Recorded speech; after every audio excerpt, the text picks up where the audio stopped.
안녕하세요. 저는 임미연이라고 합니다. 정말 어처구니 없던 제 이야기 좀 들어주세요. 세상 모든 엄마가 그렇듯 저에게도 아들은 눈에 넣어도 아프지 않을 존재였습니다. 늦은 나이에 얻은 외아들, 고동식. 남편 일찍 여의고 제가 가진 모든 것을 쏟아부어 키운 자식이었지요. 그런 아들이 결혼을 한다고 했을 때 하늘이 무너지는 것 같으면서도 한편으로는 든든한 마음이 드는 것이 참 복잡한 감정이었습니다. 그래도 며느리 될 서민지라는 아이가 싹싹하고 부침성 있게 구는 모습에 이제 내 아들도 제 짝을 만나 어른이 되는구나 하고 대견하게 생각하기로 마음먹었어요. 제 역할을 이제 끝났다고 한시름 놓아도 된다고 스스로를 다독였습니다. 그게 얼마나 큰 착각이었는지는 동식이의 신혼집 현관문을 열기 전까지는 정말 몰랐습니다. 아들 부부가 번듯한 아파트에 신혼집을 구했다는 소식에 저는 난생 처음으로 백화점에 가 큰맘 먹고 풍란을 하나 샀어요. 예로부터 나는 귀한 손님이 오거나 좋은 일이 있을 때 선물하는 거라지 않습니까? 새 출발하는 아들 부부의 앞날이 난초처럼 고고하고 향기롭기를 바라는 마음이었지요. 곱게 포장된 난 화분을 품에 안고 초인종을 눌렀을 때 제 마음은 설렘으로 가득 차 있었습니다. 이제 이 문만 열면 내 아들의 따뜻하고 아늑한 보금자리가 펼쳐지겠지. 그런 기대를 하고 있었어요. 어머니, 오셨어요. 문이 열리고 며느리 민지가 세상 밝은 얼굴로 저를 맞았습니다. 그런데 그 밝은 얼굴보다 먼저 제 코를 찌른 것은 뭐라 형용하기 힘든 공기의 냄새였어요. 새집 특유의 상쾌함도 신혼의 달콤한 향기도 아닌 미세하게 떠다니는 기름지고 짭짤한 분말 수프의 냄새. 저는 순간 제가 잘못 느낀 것이라 생각하며 애써 미소를 지었습니다. 그래, 아가. 집 구하느라 고생 많았다. 이건 선물. 어머, 너무 예뻐요. 감사합니다, 어머니. 동식 씨, 어머니 오셨어. 민지는 제게서 난 화분을 받아들고는 거실로 향했습니다. 저도 그 뒤를 따라 집 안으로 들어서는 순간 저는 제 눈을 의심해야만 했습니다. 현관 입구부터 복도 한쪽 벽면을 가득 메운 거대한 상자 더미 때문이었죠. 이삿짐이 아직 정리가 덜 된 건가 싶었는데 자세히 보니 그게 아니었어요. 빨갛고 검고 노란 포장지들. 대한민국에서 나오는 모든 종류의 라면은 다 모아놓은 듯한 그야말로 라면의 성이었습니다. 봉지라면 박스가 바닥부터 허리 높이까지 쌓여 있었고 그 위로는 컵라면 박스들이 아슬아슬하게 탑을 이루고 있었죠. 이건 사람이 사는 집이 아니라 대형마트의 창고거나 군부대 비상식량 저장고라고 해도 믿을 지경이었어요. 저는 너무 놀라 입을 떼지 못하고 있는데 방에서 나온 동식이의 얼굴이 제 눈에 들어왔습니다. 결혼 전만 해도 뽀얗고 통통하던 내 아들의 얼굴이 어딘지 모르게 푸석하고 볼은 반쪽이 되어 있었어요. 그 모습을 보니 라면 상자 더미가 단순한 장식이 아니라 이 집의 현실이라는 것을 직감할 수 있었습니다. 동식아, 이게 다 뭐냐? 무슨 전쟁이라도 대비하는 거야? 제 목소리에는 저도 모르게 날이 서 있었어요. 동식이는 제 눈치를 살피며 멋쩍게 웃더군요. 아, 엄마. 그게 민지가 이벤트에 당첨됐다고 하더라고. 라면 1년치. 그때 거실 테이블에 난 화분을 내려놓은 민지가 끼어들며 말을 받았습니다. 맞아요, 어머니. 제가 운이 좀 좋잖아요. 동식 씨가 라면을 워낙 좋아하기도 하고요. 매일 다른 맛으로 끓여주면 얼마나 좋아하는지 몰라요. 그렇죠, 여보. 민지는 동식이의 팔짱을 끼며 해맑게 웃어 보였습니다. 그 천진난만한 표정 앞에서 저는 더 할 말을 잃고 말았어요. 아들이 좋아한다는데, 그리고 이벤트로 받은 공짜라는데 제가 무슨 말을 더 하겠습니까? 하지만 제 마음속에서는 불길한 경고음이 울리고 있었어요. 주방을 슬쩍 엿보니 모델하우스처럼 깨끗했습니다. 가스레인지 위에는 냄비 하나 올라와 있지 않았고 싱크대에는 그릇 하나 보이지 않았죠. 요리를 전혀 하지 않는다는 명백한 증거였습니다. 그날 저는 며느리가 시켜준 배달 족발을 꾸역꾸역 먹으며 애써 웃었지만 집으로 돌아오는 내내 가슴에 커다란 돌덩이가 얹힌 것처럼 답답했습니다. 제 아들의 창백한 얼굴과 그 거대한 라면의 성이 머릿속을 떠나지 않았던 겁니다. 그날 이후 저는 아들에게 밥을 해 먹여야 한다는 강박에 시달렸습니다. 동식이가 어렸을 때부터 잔병치레가 잦았던 터라 저는 먹는 것에 유난히 신경을 썼어요. 제철 식재료로 영양을 맞추고 무슨 일이 있어도 아침밥은 꼭 제 손으로 차려 먹여 학교에 보냈습니다. 그런 제 아들이 매일같이 인스턴트 라면으로 끼니를 때우고 있다고 생각하니 잠이 오지 않을 지경이었죠. 며느리에게 직접적으로 밥 좀 해 먹여라라고 말하는 것은 요즘 시대의 시어머니 갑질 소리나 듣기 십상이라는 것을 잘 알고 있었습니다. 그래서 저는 직접 행동에 나서기로 했어요. 이틀에 한 번 꼴로 아들 집을 찾았습니다. 갈 때마다 양손 가득 무겁게 들고 갔지요. 동식이가 가장 좋아하는 소갈비찜을 밤새 핏물 빼고 정성껏 졸여서 한 통, 제철 나물을 5가지나 무쳐서 또 한 통, 얼큰하게 끓인 육개장을 꽁꽁 얼려서 한 팩, 밑반찬으로 먹을 장조림과 멸치볶음까지. 제 냉장고는 텅 비어갈지언정 아들 내 집 냉장고는 제 사랑으로 채워주고 싶었습니다. 제가 반찬을 들고 갈 때마다 민지는 과하다 싶을 정도로 살갑게 저를 맞이했어요. 어머니, 이렇게 매번 뭘 싸오세요? 저희가 사 먹으면 되는데. 정말 감사해요. 아이고, 어머니 손맛은 정말 명품이에요. 동식 씨가 어머니 반찬 제일 좋아하는 거 아시죠? 아껴서 잘 먹을게요. 그렇게 제 손을 붙잡고 애교를 부리는 민지를 보면 제가 너무 예민하게 구는 건가 싶은 생각도 들었습니다. 그래, 맞벌이 하느라 힘드니 서로 돕고 사는 거지. 내가 좀 더 챙겨주면 되는 일이야. 그렇게 스스로를 위안하며 저는 부지런히 아들 집의 냉장고를 채웠습니다. 사건은 어느 화창한 오후에 터지고 말았습니다. 그날도 어김없이 닭볶음탕을 잔뜩 만들어 아들 집으로 향하던 길이었어요. 아파트 입구에 거의 다다랐을 때 1층 공동 현관에서 민지가 나오는 것이 보였습니다. 한 손에는 음식물 쓰레기통을, 다른 한 손에는 커다란 투명 재활용 봉투를 들고 있었죠. 민지는 누군가와 즐겁게 통화를 하는지 연신 웃으며 제 쪽은 보지도 못하고 쓰레기 분리수거장으로 향했습니다. 저는 반갑게 아는 척을 하려다 그만 그 자리에 얼어붙고 말았습니다.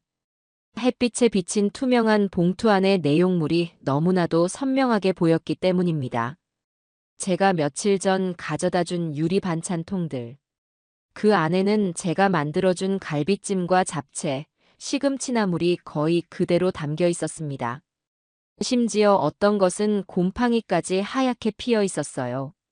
민지는 통화에 정신이 팔려 내용물을 비우지도 않은 채 그 비싼 유리 반찬통들을 플라스틱 수거함에 던져 넣고 있었습니다. 쨍그랑 하고 유리가 깨지는 소리가 제 심장이 깨지는 소리처럼 들렸습니다. 제 사랑이, 제 정성이, 제 시간이 썩어가고 있었습니다. 아니, 썩어가는 것이 아니라 쓰레기처럼 버려지고 있었던 겁니다. 아껴 먹겠다던 그 살가운 목소리가 환청처럼 귓가에 맴돌았어요. 저는 그 자리에 서서 민지가 흥얼거리며 다시 아파트 안으로 들어가는 뒷모습을 멍하니 바라보았습니다. 손에 들고 있던 닭볶음탕이 갑자기 천근만근처럼 무겁게 느껴졌습니다. 이게 다 무슨 소용인가. 어차피 이것도 며칠 뒤면 저 쓰레기통 안에서 썩어 문드러질 텐데. 그날 저는 처음으로 아들 집 문 앞까지 갔다가 초인종을 누르지 못하고 돌아섰습니다. 결국 저는 동식이를 따로 불러내야만 했습니다. 이 문제의 본질은 며느리가 아니라 내 아들에게 있다는 생각이 들었기 때문이에요. 아내의 기만적인 행동을 알면서도 방치하는 것인지 아니면 정말 바보처럼 아무것도 모르고 있는 것인지 확인해야만 했습니다. 회사 근처에서 점심이나 같이 하자며 아들을 불러냈어요. 오랜만에 마주 앉은 아들의 얼굴은 예전보다 더 수척해져 있었습니다. 동식아, 너 얼굴이 이게 뭐니? 회사 일이 그렇게 힘들어? 제가 걱정스럽게 묻자 아들은 숟가락으로 밥을 깨작거리며 대답했어요. 아니에요, 엄마. 그냥 요즘 큰 프로젝트가 있어서 신경 쓸 일이 좀 많아서 그래요. 전형적인 아들의 변명이었습니다. 저는 더는 돌려 말할 수가 없어서 단도직입적으로 물었습니다. 솔직하게 말해봐. 집에서 밥은 제대로 얻어먹고 다니는 거니? 내가 그렇게 반찬을 싸다 주는데 왜 너의 얼굴은 갈수록 안 좋아지는 거야? 제 질문에 동식이는 순간 당황한 기색이 역력했습니다. 잠시 머뭇거리던 아들이 내놓은 대답은 제 속을 더욱 뒤집어 놓기에 충분했습니다. 엄마, 민지가 바빠서 그래요. 걔도 아침 일찍 출근하고 야근하고 오면 녹초가 되는데 언제 밥하고 설거지까지 하겠어요. 엄마가 주신 반찬은 잘 먹고 있어요. 정말이에요. 잘 먹는다는 애가 왜 그렇게 비쩍 말라가? 그리고 엄마가 준 반찬통들은 다 어디로 갔니? 그 비싼 걸 한 번 쓰고 다 버리는 건 아니겠지? 제가 날카롭게 추궁하자 동식이는 제 시선을 피하며 물만 들이켰습니다. 그럴 리가요. 민지가 잘 씻어서 보관하고 있을 거예요. 엄마, 제발 민지 좀 그만 들볶으세요. 요즘 맞벌이 부부들 다 이렇게 살아요. 맨날 집밥 해먹는 집이 어디 흔한 줄 아세요? 제가 괜찮다는데 엄마가 왜 자꾸 그러세요? 아들의 마지막 말은 거의 애원에 가까웠습니다. 내가 괜찮다는데. 그 말이 비수처럼 제 가슴에 꽂혔습니다. 누가 봐도 괜찮지 않은 몰골을 하고서 아내는 바쁘고 힘들다는 방패 뒤에 숨어 남편의 건강을 방치하고 있는데 정작 당사자인 제 아들은 그걸 감싸주기에만 급급했던 겁니다. 어쩌면 제 아들은 이 모든 상황을 알면서도 아내와의 갈등이 두려워 모르는 척 외면하고 있는 것일지도 모른다는 생각이 들었어요. 저는 그날 아들에게 더는 아무 말도 하지 않았습니다. 화를 내고 다그쳐봐야 아내를 괴롭히는 시어머니가 될 뿐이라는 것을 깨달았기 때문이지요. 식사를 마친 뒤 회사로 돌아가는 아들의 축 처진 어깨를 보며 저는 조용히 결심했습니다. 이대로는 안 된다. 저건 사랑이 아니라 기만이고 방치입니다. 더 이상 반찬을 나르는 방식으로는 아무것도 해결할 수 없다는 것을 알게 되었어요. 폭풍이 오기 전의 고요함처럼 제 마음속에는 차가운 결단이 자리 잡고 있었습니다. 이 썩어 빠진 관계의 고름을 제가 직접 터뜨려야만 했습니다. 저는 그저 그 심판의 날이 오기만을 기다릴 뿐이었습니다. 아들과 점심을 먹고 들어온 그날 이후 저는 며칠을 뜬 눈으로 밤을 새웠습니다. 제 머릿속은 온통 아들의 그늘진 얼굴과 다들 이렇게 살아 라며 힘없이 중얼거리던 목소리로 가득 차 있었죠. 괜찮다고, 자기는 괜찮다는 그 말이 제 가슴을 가장 아프게 후벼 팠습니다. 괜찮지 않은 걸 본인만 모르고 있는 건지 아니면 애써 외면하며 아내의 비위를 맞추고 있는 건지 그 속을 알 수 없어 더 답답했어요. 제가 싸다 준 반찬들이 음식물 쓰레기통에서 썩어 문드러지던 그 장면은 이제 잊으려야 잊을 수 없는 끔찍한 잔상이 되었습니다. 제 사랑과 정성이 그런 식으로 능멸당했다는 사실보다 그런 음식을 먹고 있을 아들을 생각하니 창자가 뒤틀리는 기분이었죠. 저는 행동을 멈췄습니다. 더 이상 반찬을 만들지도 아들 집에 연락하지도 않았어요. 제가 한 걸음 물러나면 며느리 민지가 조금이라도 정신을 차리고 남편의 밥상에 신경을 쓰지 않을까 하는 신락 같은 희망을 품었던 것 같습니다. 하지만 그건 저만의 어리석은 착각이었지요. 제 침묵은 그들에게 평화를 주었을 뿐 아무것도 바꾸지 못했습니다. 오히려 제 마음속의 폭풍만 더욱 거세게 휘몰아쳤어요. 언제 터질지 모르는 화산처럼 저는 부글부글 끓어오르는 분노를 간신히 억누르며 심판의 날이 오기만을 기다리고 있었습니다. 그리고 그날은 생각보다 빨리 찾아왔습니다. 그날 아침, 저는 여느 때처럼 착잡한 마음으로 거실 소파에 앉아 멍하니 창밖을 보고 있었어요. 그때 울린 전화벨 소리가 모든 것의 시작이었습니다. 아들이었죠. 엄마. 수화기 너머로 들려오는 아들의 목소리는 물에 젖은 솜처럼 축 처져 있었습니다. 저는 심장이 덜컥 내려앉는 기분이었어요. 동식아, 왜 그래? 목소리가 왜 그 모양이야? 어디 아파? 아니에요. 그냥 어젯밤부터 속이 좀 쓰려서. 위경련이 살짝 왔나 봐요. 지금은 괜찮아요. 괜찮다는 그놈의 말이 또 나왔습니다. 위경련이 온 사람 목소리가 저럴 수는 없어요. 저는 제 속에서 무언가 단단히 결심이 서는 것을 느꼈습니다. 오늘은 끝을 봐야 하는 날이라고 하늘이 제게 신호를 보내는 것만 같았죠. 너 지금 어디야? 회사야, 집이야? 회사에 나왔죠. 중요한 회의가 있어서. 걱정 마세요, 엄마. 걱정을 안 하게 생겼니? 너 당장 조퇴하고 집으로 들어가. 내가 지금 갈 테니까. 아니에요, 엄마. 오지 마세요. 저 정말 괜찮다니까요. 민지도 있는데. 아들은 기겁을 하며 저를 말렸습니다. 민지가 있는데 왜요? 아픈 남편을 챙기는 게 아내 된 도리인데 그게 저를 오지 못하게 할 이유가 된다는 말입니까? 저는 더 이상 아들과 실랑이를 벌이고 싶지 않았습니다. 끊어. 엄마가 알아서 할 테니 너는 집에 가서 누워있기나 해. 저는 전화를 끊자마자 자리에서 벌떡 일어났습니다. 옷장으로 가 가장 단정하면서도 활동하기 편한 옷으로 갈아입었어요. 마치 전쟁터에 나가는 장수처럼 비장한 마음으로 집을 나섰습니다.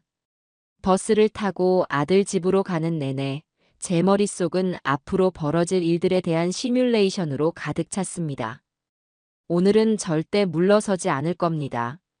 며느리의 거짓된 웃음과 아들의 어리석은 방관을 더 이상은 지켜만 보고 있지 않을 작정이었어요.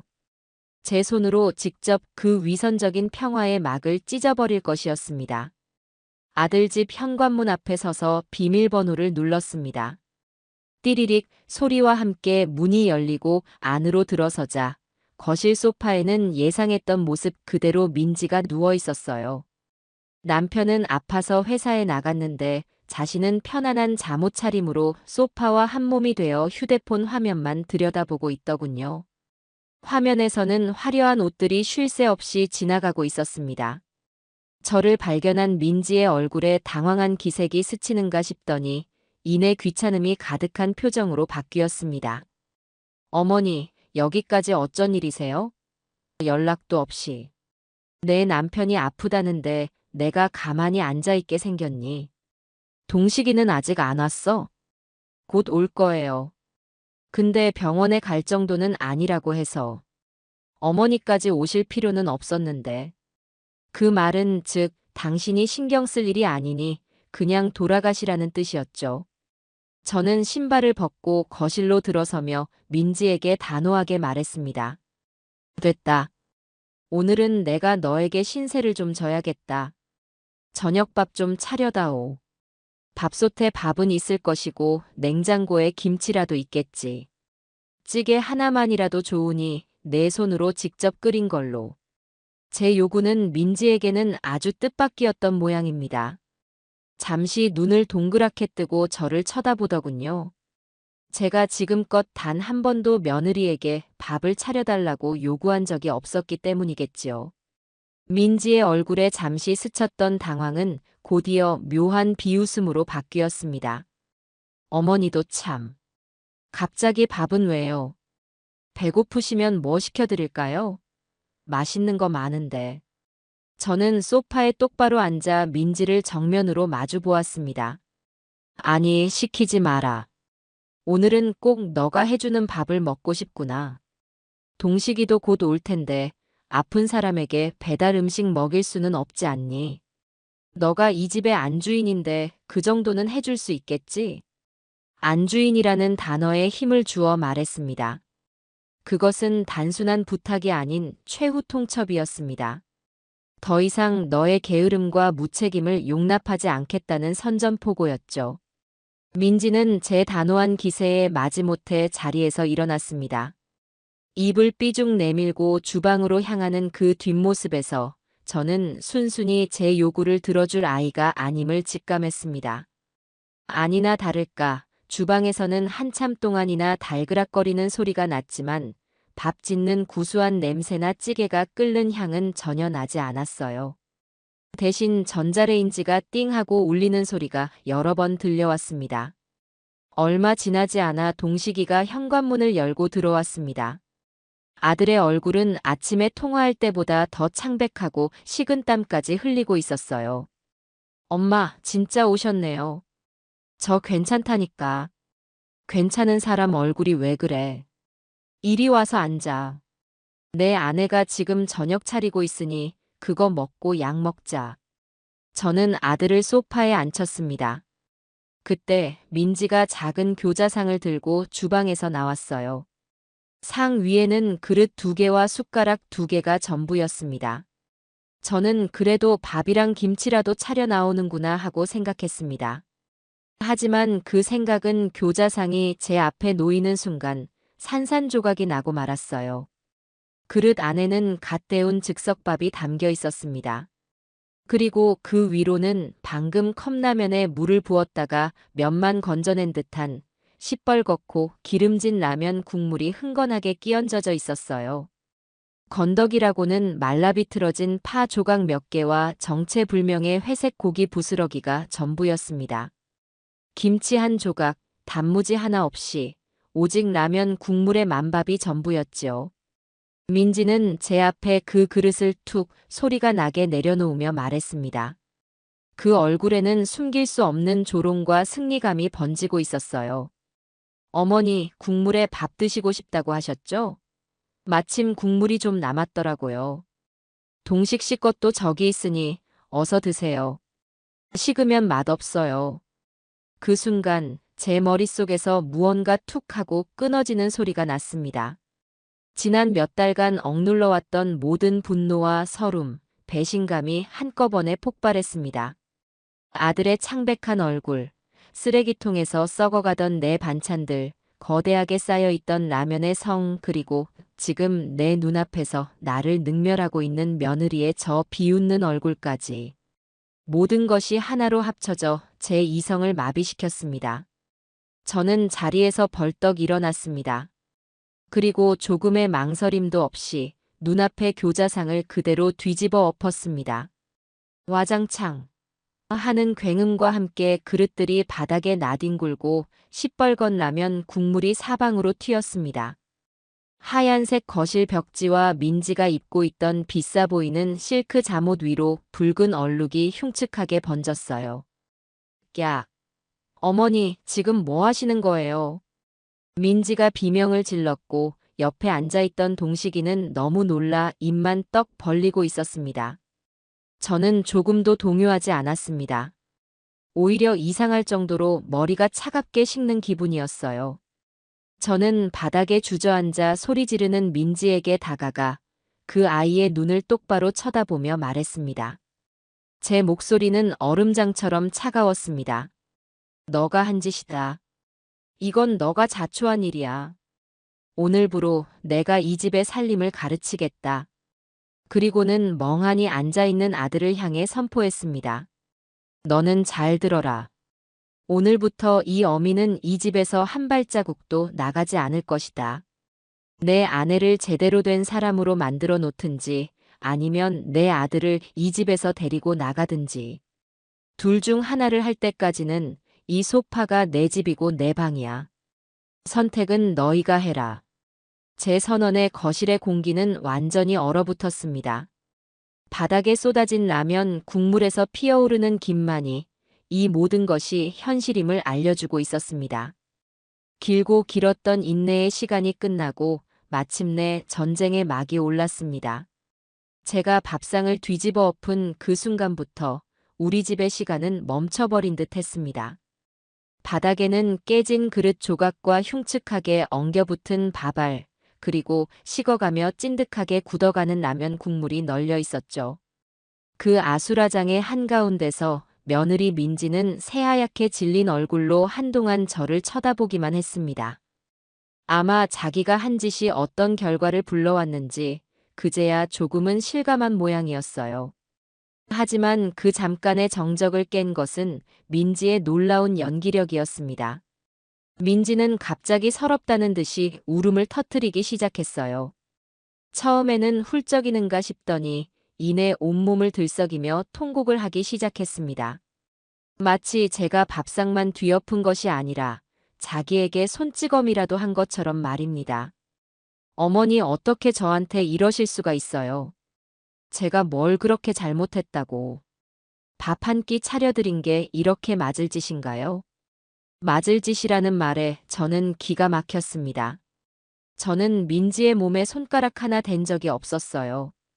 하지만 민지의 연기는 너무나도 실감나서 옆에서 넋을 놓고 있던 제 아들 동식이가 완전히 그쪽으로 넘어가 버리게 만들었습니다. 동식이는 그제야 정신을 차린 듯 벌떡 일어나 제게 달려오는 것이 아니라 바닥에 주저앉아 우는 민지에게 달려갔습니다. 민지야, 괜찮아? 어디 다친 데 없어?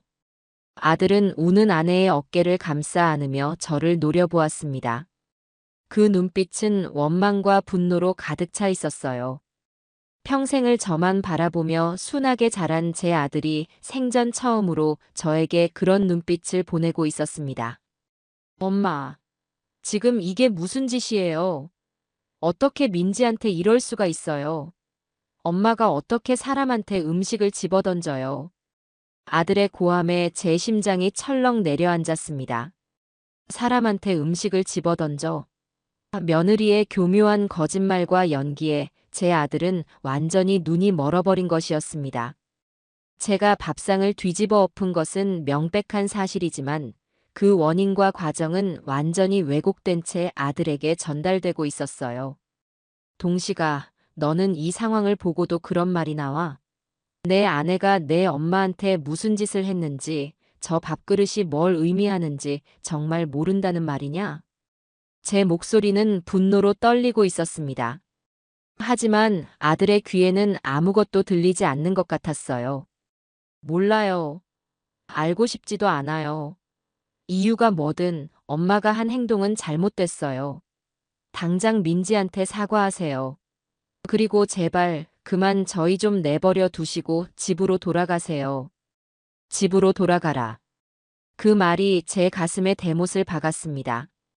평생을 바쳐 키운 아들이 저더러 자기 집에서 나가라고 소리치고 있었어요. 제 평생을 바친 결과가 고작 이것인가. 며느리 하나의 이간질에 넘어가 제 어미를 괴물 취급하는 저 어리석은 아들을 보니 눈앞이 캄캄해졌습니다. 하지만 동시에 오기가 생겼습니다.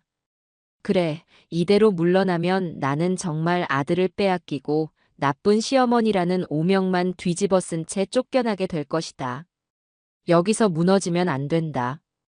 저는 눈물을 삼키며 오히려 더 단단한 목소리로 말했습니다. 싫다. 나는 이 집에서 나가지 않을 것이다. 내가 내 놈들 둘 다 사람 만들어 놓기 전까지는. 너는 내 아내 치마폭에 쌓여서 무엇이 옳고 그른지 분간도 못하는 멍청이가 됐고 저 아이는 남편의 건강도 시어미의 체면도 안중에 없는 무서운 아이가 됐어. 이 집은 이미 정상이 아니다. 내가 바로잡을 것이다. 저는 제 가방에서 담요를 꺼내 소파 위에 펼쳤습니다. 그리고는 보란듯이 그 위에 앉아 팔짱을 꼈어요. 동거의 시작이자 전쟁의 서막을 알리는 제 나름의 의식이었습니다. 동식이와 민지는 기가 막힌다는 표정으로 저를 쳐다봤지만 저는 눈 하나 깜짝하지 않았습니다. 그날 밤 저희 셋은 그 누구도 바닥에 널브러진 음식물과 깨진 그릇 조각을 치우지 않았습니다. 마치 서로의 영역을 침범하지 않으려는 맹수들처럼 각자의 공간에서 서로를 경계하며 불편한 첫날 밤을 보냈습니다. 다음 날 저는 동이 트기도 전인 새벽 5시에 일어났습니다. 제 인생에서 가장 중요한 전투를 치르기 전날처럼 정신이 오히려 맑았습니다. 가장 먼저 한 일은 주방을 장악하는 것이었어요. 어젯밤의 참상이 그대로 남아있는 주방에 들어가 고무장갑을 끼고 묵묵히 바닥을 치웠습니다. 그리고는 냉장고 문을 열었죠. 아니나 다를까 냉장고 안은 유통기한이 지난 소스와 맥주캔 몇 개, 그리고 시들어가는 채소 몇 조각이 전부였습니다. 제가 그토록 채워 넣었던 반찬통들은 단 하나도 남아있지 않았어요. 저는 주저없이 검은 비닐봉지를 가져와 냉장고 안에 모든 것을 쓸어 담아버렸습니다.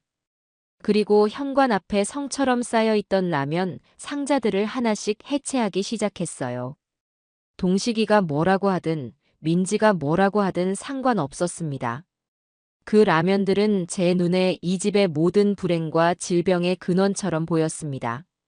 수십 개의 라면 봉지와 컵라면들을 분리수거함에 쏟아부을 때 저는 이상한 해방감을 느꼈습니다. 그 다음은 며느리의 스마트폰에서 배달 앱을 삭제하는 일이었습니다. 민지는 잠결에 휴대폰을 머리맡에 두고 자는 버릇이 있었죠. 저는 살금살금 안방으로 들어가 민지의 휴대폰을 집어들었습니다. 화면을 켜자 수십 개의 알림이 떠 있었지만 제 목표는 단 하나였습니다. 각종 배달 음식 앱들을 찾아 길게 누르자 삭제 버튼이 나타났습니다. 저는 망설임 없이 그 버튼들을 눌렀어요. 이제 이 집에서 음식을 먹는 방법은 단 하나, 직접 요리하는 것뿐이었습니다. 저는 제 카드를 들고 아침 시장으로 향했습니다. 새벽 시장의 활기찬 공기가 제게 힘을 주는 것 같았어요. 싱싱한 채소와 펄펄 뛰는 생선, 좋은 고기를 골라 양손 가득 장을 봐왔습니다. 그리고는 다시 주방으로 들어가 제 평생의 노하우를 모두 쏟아부어 아침상을 차리기 시작했어요. 쌀을 씻어 밥을 안치고 구수한 된장찌개를 끓이고 지글지글 고등어를 굽고 폭신한 계란말이를 만들었습니다. 온 집안에 음식 냄새가 퍼져나가자 비로소 이 집이 사람 사는 집처럼 느껴졌습니다. 아침 8시쯤 동식이가 비척거리며 방에서 나왔습니다. 아들은 온 집안에 진동하는 음식 냄새에 어리둥절한 표정을 짓더니 식탁 위에 차려진 진수성찬을 보고는 눈이 휘둥그레졌어요. 엄마 이게 다 뭐예요? 어서 앉아. 어제부터 굶었으니 속이 허할 것이다. 밥 먹고 약 먹어야지. 아들은 홀린 듯이 식탁에 앉아 밥을 먹기 시작했습니다. 몇 년은 굶은 사람처럼 정말 허겁지겁 밥을 입 안으로 밀어 넣었어요. 된장찌개 국물을 한 숟갈 떠먹더니 아하고 낮은 탄성을 내뱉는데 그 소리를 듣는 순간 저는 눈물이 핑 돌 뻔했습니다. 제 아들이 이 당연한 집밥을 얼마나 그리워했던 걸까요? 동식이는 순식간에 밥 2그릇을 뚝딱 비웠습니다. 그때 민지가 부스스한 얼굴로 안방에서 나왔습니다. 식탁을 가득 채운 음식과 개 눈 감추듯 밥을 먹고 있는 남편, 그리고 주방에 서서 자신을 쳐다보는 저를 번갈아 보더니 그 얼굴이 순식간에 굳어졌어요. 지금 뭐 하시는 거예요? 아침부터. 민지의 목소리는 잠기움과 짜증이 뒤섞여 있었습니다. 저는 앞치마를 두른 채 당당하게 말했습니다. 보면 모르니. 아침밥 차렸다. 너도 이리 와서 밥 먹어라. 민지는 코웃음을 쳤습니다. 됐어요. 아침부터 무슨 밥이에요? 입맛 없어요. 그러더니 제 남편에게는 눈길도 주지 않은 채 그대로 욕실로 들어가 버렸습니다. 그리고는 출근 준비를 마친 뒤 가방을 들고 현관으로 향하며 제게 쏘아붙이더군요. 제 집에서 뭘 하시든 마음대로 하세요. 저는 엄마가 차려주는 밥 먹고 싶으면 친정 가서 먹으면 되니까. 쾅 하는 소리와 함께 현관문이 닫혔습니다. 제 집이라고 강조하는 그 말이 저에 대한 명백한 선전포고였죠.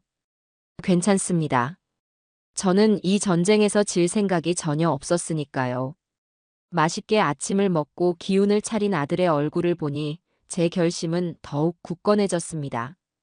그래, 이 집의 주방과 밥상을 지키는 것이 바로 내 아들을 지키는 첫걸음이다. 그렇게 저와 며느리의 길고 지루한 동거 전쟁은 본격적으로 시작되었습니다. 며느리와의 동거는 그야말로 살얼음판을 걷는 것과 같았습니다.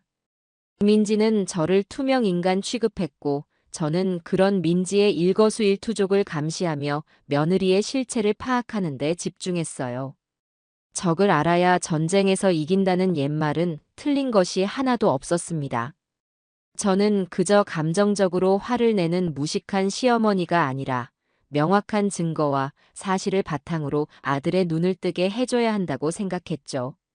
저의 정보 수집 활동은 대청소라는 아주 합당한 명분 아래 시작되었습니다. 동시가 집이 이게 뭐니? 사람이 사는 집이 아니라 먼지 구덩이다. 오늘 엄마가 싹 다 치워줄게. 아들은 제 성화에 못 이겨 출근했고 민지 역시 저와 한 공간에 있는 것이 싫었는지 친구를 만나러 간다며 아침 일찍 집을 나섰습니다. 저는 드디어 주어진 혼자만의 시간을 놓치지 않았습니다. 고무 장갑과 마스크로 중무장을 하고 가장 먼저 며느리의 공간인 안방과 드레스룸을 공략하기 시작했어요. 청소기를 돌리고 걸레질을 하는 척하며 저는 매의 눈으로 증거를 찾았습니다. 그리고 첫 번째 증거는 생각보다 쉽게 발견되었어요. 드레스룸 한쪽에 아무렇게나 쌓여있는 쇼핑백 더미 속에서였습니다. 민지는 온라인 쇼핑을 즐겨 하는 듯 온갖 브랜드의 택배 상자와 쇼핑백이 산더미처럼 쌓여 있었죠. 저는 그 더미를 정리하는 척하며 그 안에 섞여 있는 우편물들을 유심히 살폈습니다. 그리고 제 손에 여러 장의 카드 명세서가 들려왔을 때 저는 직감했습니다. 이것이 판도라의 상자라는 것을요. 저는 식탁에 앉아 명세서들을 하나씩 펼쳐보았습니다. 명의는 전부 제 아들 고동식이었습니다. 하지만 사용 내역은 누가 봐도 며느리 민지의 것이었죠. 명세서 첫 장부터 제 입이 떡 벌어졌습니다. 백화점 명품관에서 수백만 원을 긁은 내역, 청담동의 고급 헤어살롱과 네일샵에서 결제한 수십만 원의 내역, 매주 서너 번씩 호텔 레스토랑이나 비싼 오마카세 식당에서 사용한 내역들이 빽빽하게 찍혀 있었어요. 바빠서 밥할 시간이 없다던 며느리는 실제로는 남편이 벌어다 준 돈으로 자신의 몸을 치장하고 온갖 맛있는 음식을 사 먹으러 다니느라 바빴던 겁니다. 카드값은 한두 달의 문제가 아니었습니다. 제가 찾아낸 지난 6개월치의 명세서 모두 아들의 월급을 훌쩍 뛰어넘는 금액이 청구되고 있었어요. 아마도 카드론이나 현금 서비스로 돌려막기를 하고 있는 것이 분명했습니다. 저는 손을 부들부들 떨며 휴대폰을 꺼내 명세서 한 장 한 장을 빠짐없이 찍었습니다. 사진을 찍는 내내 헬쑥한 얼굴로 민지도 힘들다며 아내를 감싸던 아들의 모습이 떠올라 피가 거꾸로 솟는 것 같았습니다. 내 아들은 집에서 라면으로 끼니를 때우며 속을 버리고 있는데 그 아내가 남편의 등골을 빼먹으며 이런 사치스러운 생활을 하고 있었다니. 이건 단순한 낭비가 아니라 명백한 기만이었습니다. 첫 번째 증거를 확보한 저는 청소를 계속하는 척하며 다음 목표물로 눈을 돌렸습니다. 바로 며느리의 화장대였어요. 온갖 비싼 화장품들이 즐비하게 늘어선 화장대 서랍을 열자 그 안에서 태블릿 PC 하나가 나왔습니다. 민지가 집에서 항상 손에 들고 있던 것이었죠. 혹시나 하는 마음에 전원 버튼을 누르자 다행히도 잠금 화면 없이 바로 바탕화면이 나타났습니다. 그리고 그 바탕화면에는 여러 SNS 앱들이 깔려 있었죠. 저는 망설임 없이 가장 유명한 소셜미디어 앱을 눌렀습니다. 그러자 민지의 계정이 바로 나타났어요. 프로필 사진은 값비싼 호텔 수영장에서 비키니를 입고 찍은 사진이었고 게시물들은 온통 명품 가방과 비싼 음식, 해외여행 사진들로 도배되어 있었습니다. 저는 실소했습니다. 이 가증스러운 아이는 자신의 사치스러운 생활을 온라인 세상에 과시하고 있었던 겁니다. 그런데 게시물을 하나씩 내려보던 중 제 눈에 이상한 댓글 하나가 들어왔습니다. 민지의 친구로 보이는 사람이 이건 비공개 계정에만 올린 거 아니었어? 용감한데?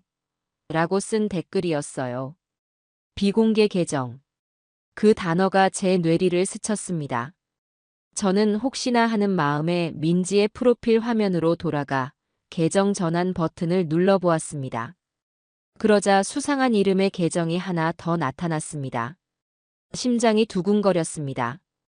저는 떨리는 손으로 그 계정을 눌렀어요.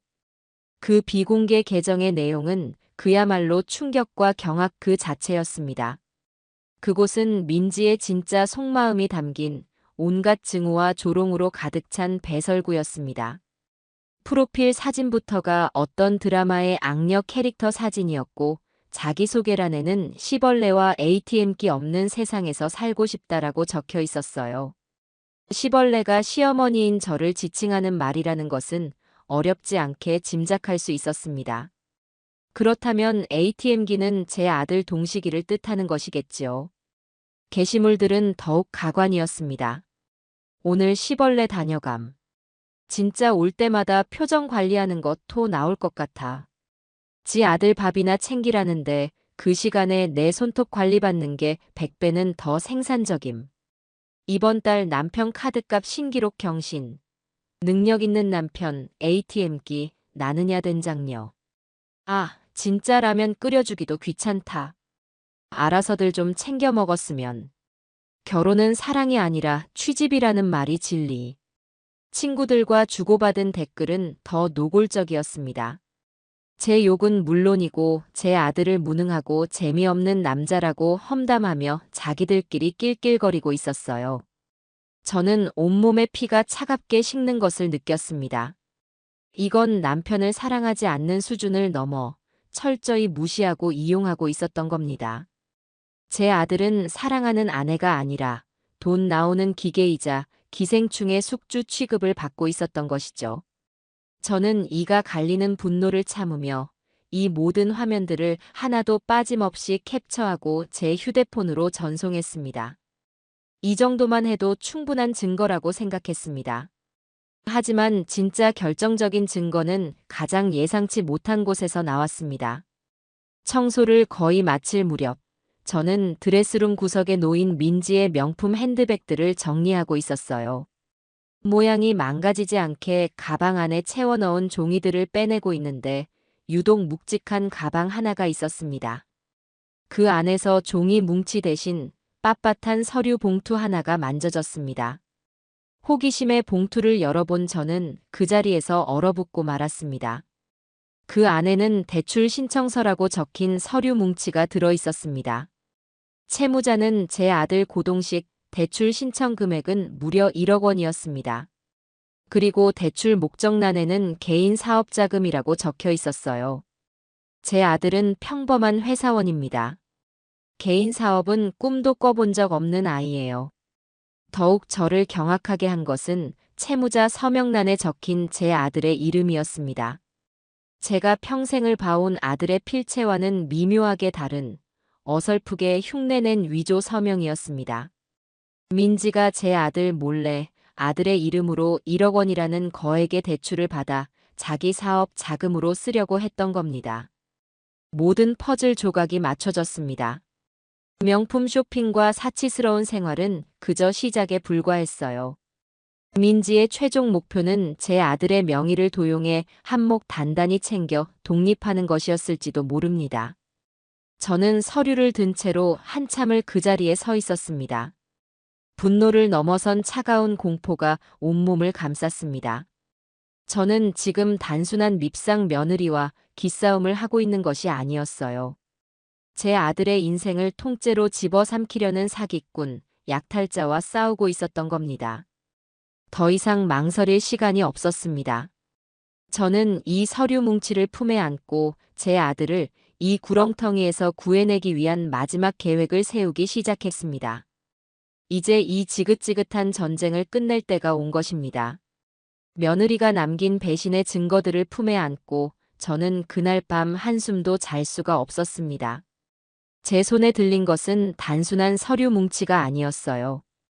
그것은 제 아들의 영혼을 좀먹고 그의 인생을 송두리째 삼키려 했던 한 마리 독사의 이빨 자국과도 같았습니다. 카드 명세서의 끝없는 사치, SNS에 배설된 조롱과 경멸, 그리고 아들의 이름으로 위조된 1억 원짜리 대출 서류까지. 이 세 가지 증거는 민지라는 아이의 실체를 남김없이 보여주고 있었죠. 더 이상 철없는 며느리나 게으른 아내 같은 말로 포장해 줄 수 있는 수준이 아니었습니다. 이건 명백한 사기이자 배신이었습니다. 문제는 이 끔찍한 진실을 제 아들 동식이가 어떻게 받아들일 것인가 하는 점이었습니다. 그동안 민지의 치마폭에 쌓여 저를 원망하고 아내를 감싸기 급급했던 아들이었습니다. 제가 다짜고짜 이 증거들을 들이민다면 아들은 충격을 이기지 못하거나 혹은 엄마가 또 민지를 괴롭히려고 꾸민 짓이라며 끝까지 현실을 부정할지도 모를 일이었습니다. 그래서 저는 치밀한 계획을 세워야만 했어요. 아들의 마음을 단번에 돌릴 충격요법이 필요했지만 그 과정은 아주 섬세하고 단계적이어야만 했습니다. 작전 개시일은 바로 다음 날 저녁으로 잡았습니다. 저는 일부러 민지가 친구들과 저녁 약속이 있다는 것을 확인한 뒤 아들이 퇴근하기만을 기다렸습니다. 그리고 저는 아들을 위해 그 아이가 어렸을 때부터 가장 좋아했던 음식을 준비하기 시작했어요. 바로 얼큰한 돼지고기 김치찌개와 두툼한 계란말이였습니다. 특별할 것 없는 메뉴지만 동식이가 기운이 없거나 속상한 일이 있을 때마다 제가 끓여주던 우리 모자만의 소울푸드였죠. 보글보글 끓는 찌개 냄새와 고소한 계란 부치는 냄새가 온 집안에 퍼지자 며칠간 이어졌던 냉랭한 기운이 조금은 가시는 듯 했습니다. 저는 일부러 평소보다 더 정성을 들여 상을 차렸습니다. 이것은 단순한 저녁 식사가 아니라 제 아들의 다친 마음을 열기 위한 일종의 의식이었습니다. 동식이는 퇴근 후 집에 들어서자마자 익숙한 음식 냄새에 잠시 걸음을 멈췄습니다. 엄마 김치찌개 끓이셨어요? 그래, 너 좋아하는 돼지고기 듬뿍 넣고 끓였다. 어서 손 씻고 와서 앉아. 배고플 텐데. 아들은 며칠 전과는 달리 순순히 식탁에 와서 앉았습니다. 아마 며칠간 제가 차려준 밥을 먹으며 조금은 마음이 누그러진 덕분이었을 겁니다. 우리는 아무 말 없이 밥을 먹기 시작했어요. 동식이는 정말 오랜만에 먹어보는 엄마의 김치찌개가 맛이 있었는지 밥 한 그릇을 뚝딱 비워냈습니다. 그 모습을 보니 마음이 아프면서도 한편으로는 그래도 내 아들은 아직 내 아들이구나 하는 안도감이 들었습니다. 식사를 마치고 과일을 깎아 내놓을 때까지 저는 서두르지 않았습니다. 아들의 경계심이 완전히 풀릴 때까지 기다렸어요. 마침내 아들이 배를 두드리며 아, 정말 잘 먹었다 하고 나른한 표정을 지었을 때 저는 지금이 그 순간임을 직감했습니다. 동식아. 네, 엄마. 엄마가 며칠 동안 집안 대청소를 좀 했어. 그러다가 이걸 발견했는데 아무래도 너한테 확인을 좀 받아야 할 것 같구나. 저는 품속에서 카드 명세서 뭉치를 꺼내 아들 앞에 조심스럽게 내려놓았습니다. 동식이는 그게 무엇인지 확인하고는 얼굴이 살짝 굳어졌어요. 이걸 왜 엄마가? 너 앞으로 온 우편물이니 내가 뜯어볼 수는 없어서 넣으기만 기다렸지. 혹시 카드 회사에서 뭘 잘못 청구한 건 아닌가 걱정이 돼서 그런다. 너희가 이렇게 돈을 많이 쓸 리가 없지 않니? 저는 일부러 너희라는 말을 쓰며 아들이 방어적인 태세를 취하지 않도록 유도했습니다. 동식이는 마지못해 명세서 한 장을 집어들었습니다. 그리고 그 내용을 확인하는 아들의 표정이 시시각각 변하는 것을 저는 놓치지 않고 지켜보았습니다. 처음에는 의아함, 그 다음에는 당황, 그리고 마지막에는 침묵이었습니다. 수백만 원을 호가하는 명품 구매 내역과 수십만 원짜리 미용 시술 내역들을 아들의 눈이 좇고 있었죠. 이게 다 뭐야? 민지가 이걸 다 샀다는 말이야? 아들의 목소리는 겨우겨우 짜내는 것처럼 힘이 없었습니다. 나도 믿기지가 않는구나. 너희 둘이 맞벌이를 한다지만 매달 이렇게 큰 돈을 쓰는 건 좀 이상하지 않니? 혹시 민지가 너한테 뭔가 말을 안 한 게 있니? 저는 계속해서 질문을 던지며 아들이 스스로 생각하고 판단하게 만들었습니다. 동식이는 한동안 명세서들을 넋나간 사람처럼 뒤적였습니다. 그러더니 이내 그동안 그가 항상 그래왔던 것처럼 아내를 위한 변명을 시작하더군요. 아, 이건 아마 민지가 회사에서 스트레스를 많이 받아서 그럴 거예요. 여자들은 가끔 이렇게 쇼핑으로 스트레스를 풀기도 하잖아요. 그리고 이건 친구들하고 같이 산 걸 수도 있고요. 이번 한 번만 그런 걸 거예요. 저는 그 말을 기다렸다는 듯이 나머지 5달치의 명세서를 아들 앞에 펼쳐 보였습니다. 동식아, 이게 한 번으로 보이니? 지난 반년 동안 단 한 달도 빼놓지 않고 너의 월급보다 많은 돈이 청구되었어. 이건 스트레스 해소 수준이 아니야. 너는 이 돈을 다 어떻게 감당하고 있었던 것이냐? 제 차분한 지적에 동식이는 할 말을 잃었습니다. 명세서에 찍힌 날짜와 금액들은 명백한 패턴을 보여주고 있었고, 그건 더 이상 실수나 스트레스라는 말로 덮을 수 있는 수준이 아니었기 때문이죠. 아들의 얼굴이 하얗게 질려갔습니다. 자신이 버는 돈이 아내의 사치를 위해 어떻게 쓰이고 있었는지 그 끔찍한 진실의 첫 번째 조각을 마주한 순간이었습니다. 아들은 소파에 등을 기댄 채 깊은 한숨을 내쉬었습니다. 첫 번째 충격 요법은 성공이었습니다. 돈 문제로 아들의 마음에 균열을 내는데 성공한 저는 잠시 숨을 고를 틈을 주었습니다. 아들이 받은 충격이 너무 커서 한꺼번에 모든 것을 쏟아내면 오히려 마음의 문을 닫아버릴 수 있다고 생각했기 때문이죠. 저는 말없이 일어나 설거지를 하고 따뜻한 녹차를 2잔 타서 아들 앞에 한 잔을 내려놓았습니다. 동식이는 여전히 멍한 표정으로 명세서만 내려다보고 있었어요. 동식아, 돈은 있다가도 없고 없다가도 있는 것이다. 사람이 살다 보면 실수할 수도 있고 잘못된 길로 잠시 빠질 수도 있어. 엄마가 정말 속상한 건 돈 문제가 아니란다. 제 말에 동식이가 천천히 고개를 들었습니다. 저는 그 아이의 흔들리는 눈을 마주보며 제 휴대폰을 꺼내 들었습니다. 그리고는 며칠 전 캡처해 두었던 민지의 비공개 SNS 화면을 열었어요. 나를 시벌레라고 부르는 것까지는 참을 수 있다. 시어머니 노릇이라는 게 원래 며느리한테는 벌레 같은 짓일 수도 있겠지. 그런데 동식아, 이건 너무하지 않니? 저는 휴대폰 화면을 아들이 볼 수 있도록 내밀었습니다. 화면에는 민지가 자신의 친구들과 낄낄거리며 나눈 대화가 떠 있었어요. 그리고 그 중심에는 제 아들을 나의 ATM기라고 칭하는 끔찍한 단어가 있었습니다. 동식이는 화면을 보자마자 숨을 헙 하고 들이마셨습니다. 아들의 눈이 믿을 수 없다는 듯이 커졌고 미세하게 떨리고 있었어요. ATM기. 그 세 글자는 아들의 자존심과 사랑, 그리고 한 인간으로서의 존엄성을 송두리째 짓밟는 말이었습니다.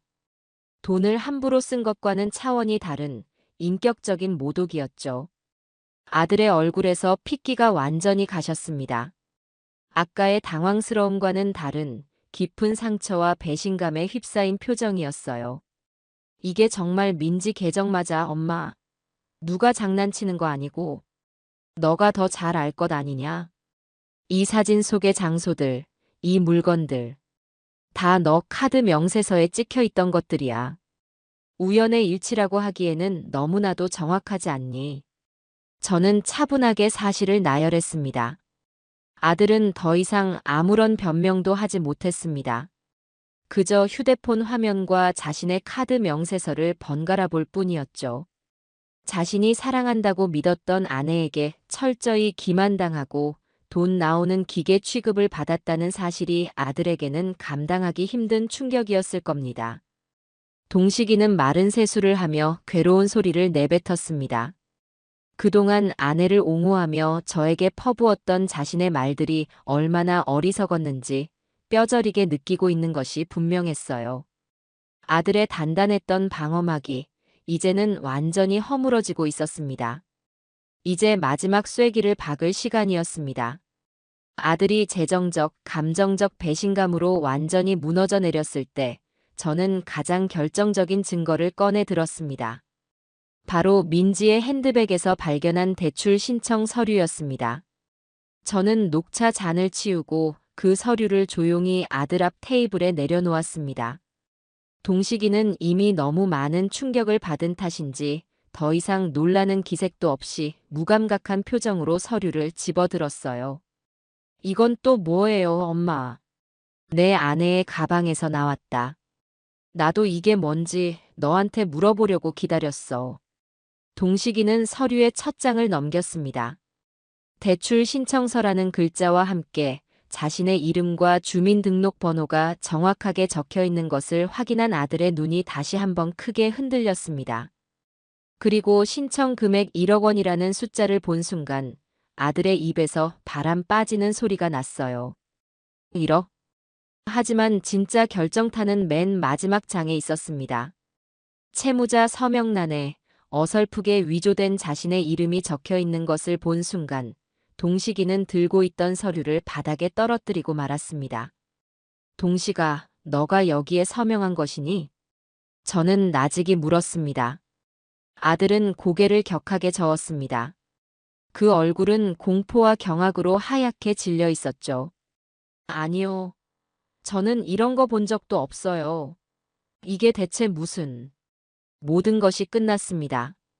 아내의 사치는 스트레스 탓으로 SNS에 뒷담화는 철없는 행동으로 억지로 이해해 보려 했을지도 모릅니다. 하지만 이건 차원이 다른 문제였습니다. 남편 몰래 사문서를 위조해서 거액의 대출을 받으려 한 것은 명백한 범죄 행위였으니까요. 이건 더 이상 부부 사이의 갈등이나 애정의 문제가 아니었습니다. 동식이는 소파에 주저앉아 두 손으로 얼굴을 감쌌습니다. 그 넓은 어깨가 가늘게 떨리고 있었어요. 저는 아무 말 없이 다가가 아들의 등을 조용히 쓸어주었습니다. 한참을 그렇게 있던 아들이 마침내 고개를 들었습니다. 그 눈은 눈물로 벌개져 있었지만 더 이상 어리석은 혼란은 보이지 않았습니다. 대신 차갑고 단단한 결심 같은 것이 서려 있었죠. 아들은 저를 똑바로 쳐다보며 물기 어린 목소리로 물었습니다. 엄마, 제가 너무 어리석었어요. 정말 죄송해요. 이제 제가 어떻게 해야 해요? 그 한마디를 듣는 순간 저는 이 길고 외로운 싸움에서 드디어 아들을 되찾았음을 직감했습니다. 더 이상 저 혼자가 아니었습니다. 이제 우리는 아들을 기만하고 그의 인생을 망치려 했던 약탈자에 맞서 함께 싸울 동지가 된 것입니다. 저는 아들의 손을 굳게 잡으며 말했습니다. 걱정하지 마라, 아들.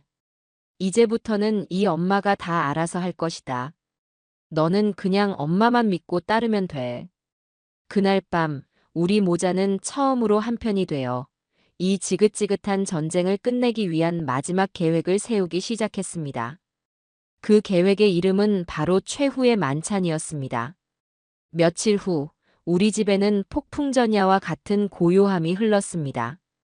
동식이는 회사에 휴가를 냈고 저와 아들은 마치 중요한 작전을 앞둔 군인처럼 함께 움직였습니다. 아들은 그동안 민지에게 속아왔던 자신을 자책하면서도 배신감에 몸을 떨며 이 모든 것을 끝내겠다는 의지를 굳혔습니다. 이제 남은 것은 민지와 그녀의 가족들 앞에서 이 모든 진실을 밝히고 완벽한 끝을 맺는 것뿐이었습니다.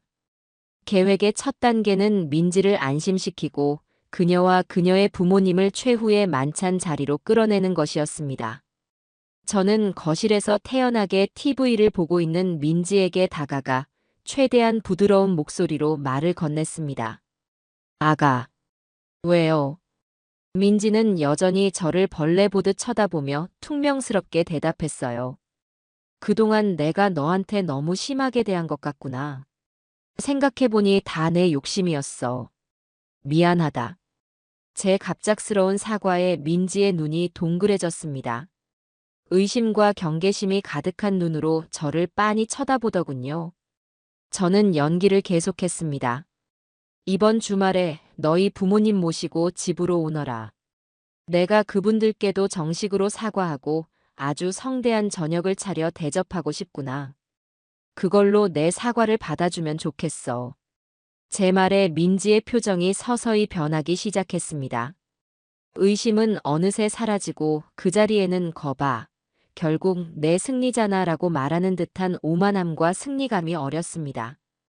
아마 속으로는 저 늙은이가 드디어 항복하는구나 하고 생각했겠지요. 정말이세요? 그럼. 내가 어른인데 거짓말하겠니? 동식이가 너를 얼마나 아끼는데 내가 언제까지고 너를 미워할 수는 없는 노릇이지. 우리 이제 잘 지내보자. 저는 인자한 시어머니의 미소를 지어 보였습니다. 민지는 그제야 완전히 마음을 놓았는지 입꼬리를 살짝 올리며 대답하더군요. 알겠어요. 엄마, 아빠한테는 제가 말씀드릴게요. 그렇게 말하고 방으로 들어가는 민지의 발걸음은 그 어느 때보다 가벼워 보였습니다. 저는 그 뒷모습을 보며 차갑게 미소 지었습니다.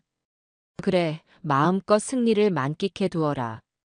그 만찬이 너의 인생에서 가장 값비싼 마지막 식사가 될 테니.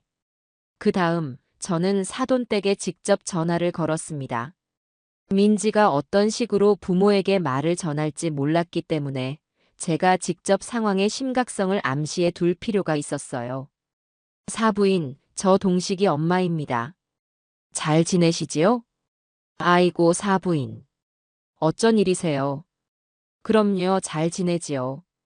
사돈어른의 목소리는 평소처럼 밝았습니다. 아마 민지에게 아무런 언질도 받지 못한 모양이었죠. 다름이 아니라 이번 주말에 댁의 따님과 사위 문제로 중요한 말씀을 좀 드려야 할 것 같습니다.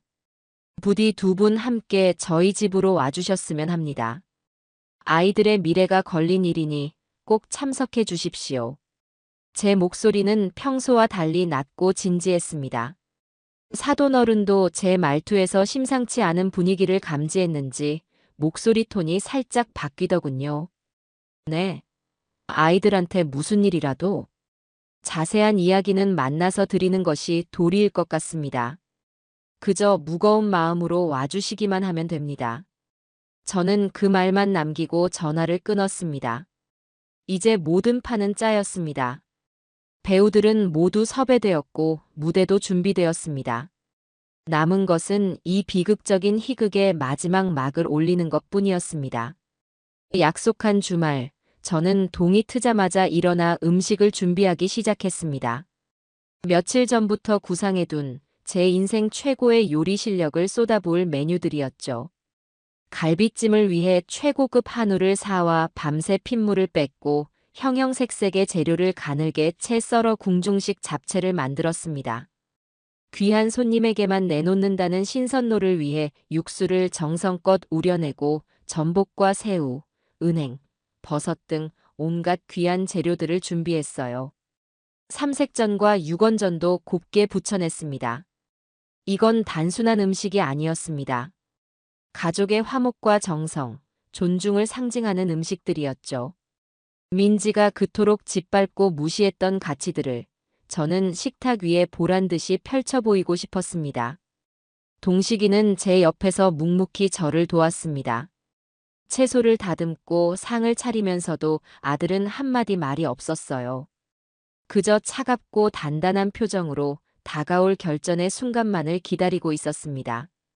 우리 모자의 침묵 속에서 주방은 점점 화려하고 풍성한 음식들로 채워져 갔습니다. 저녁 시간이 되자 초인종이 울렸습니다. 동식이가 문을 열자 한껏 멋을 낸 민지와 그녀의 부모님이 들어섰습니다. 민지는 마치 개선장군처럼 의기양양한 표정이었고 그녀의 부모님은 제게는 멋쩍은 미소를, 동식이에게는 걱정스러운 눈빛을 보내며 집 안으로 들어섰어요. 아이고 사부인. 이게 다 무슨 진수성찬이래요. 저희 때문에 이렇게 고생하실 것까지야. 사돈 부부는 상다리가 휘어지게 차려진 음식을 보고는 입을 떡 벌렸습니다. 저는 세상에서 가장 인자한 미소를 지으며 그들을 맞이했습니다. 별 말씀을요. 귀한 분들이 오시는데 이 정도는 해야지요. 어서 앉으세요. 시장하셨을 텐데. 저는 사돈 부부를 상석에 앉히고 민지와 동식이를 그 옆에 앉혔습니다. 그리고는 직접 술을 따르고 음식을 권하며 완벽한 안주인의 모습을 연기했어요.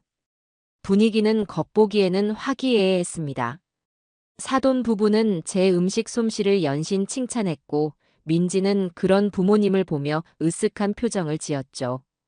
동식이는 제 지시대로 아무 말 없이 음식만 먹으며 때를 기다렸습니다. 저는 그들이 제 음식을 맛있게 먹는 모습을 지켜보았습니다. 특히 민지가 제가 만든 갈비찜을 입에 넣고 오물거리는 모습을 보니 속에서 뜨거운 것이 치밀어 올랐습니다. 제가 만들어준 음식을 썩혀서 버리던 그 모습이 떠올랐기 때문이죠. 하지만 저는 표정을 바꾸지 않았습니다.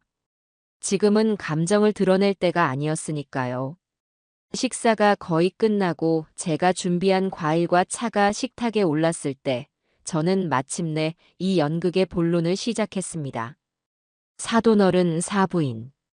오늘 음식이 입에 맞으셨는지 모르겠습니다. 그럼요, 사부인.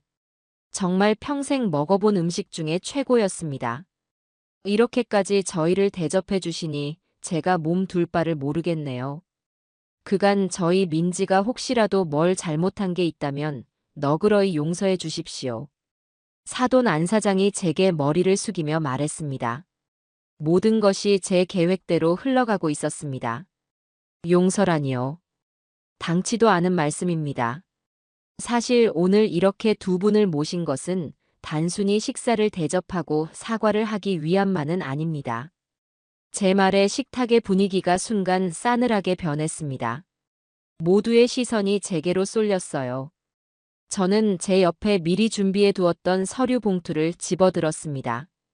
그리고는 그 봉투를 테이블 중앙에 탁 소리가 나게 올려놓았죠.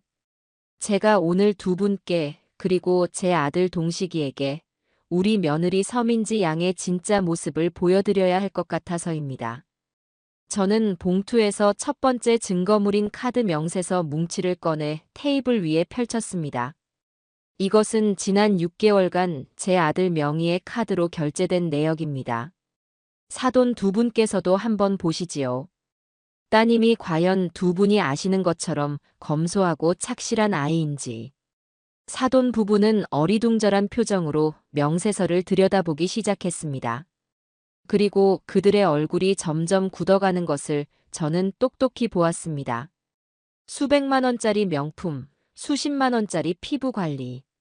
상상을 초월하는 씀씀이에 사돈의 입이 떡 벌어졌습니다.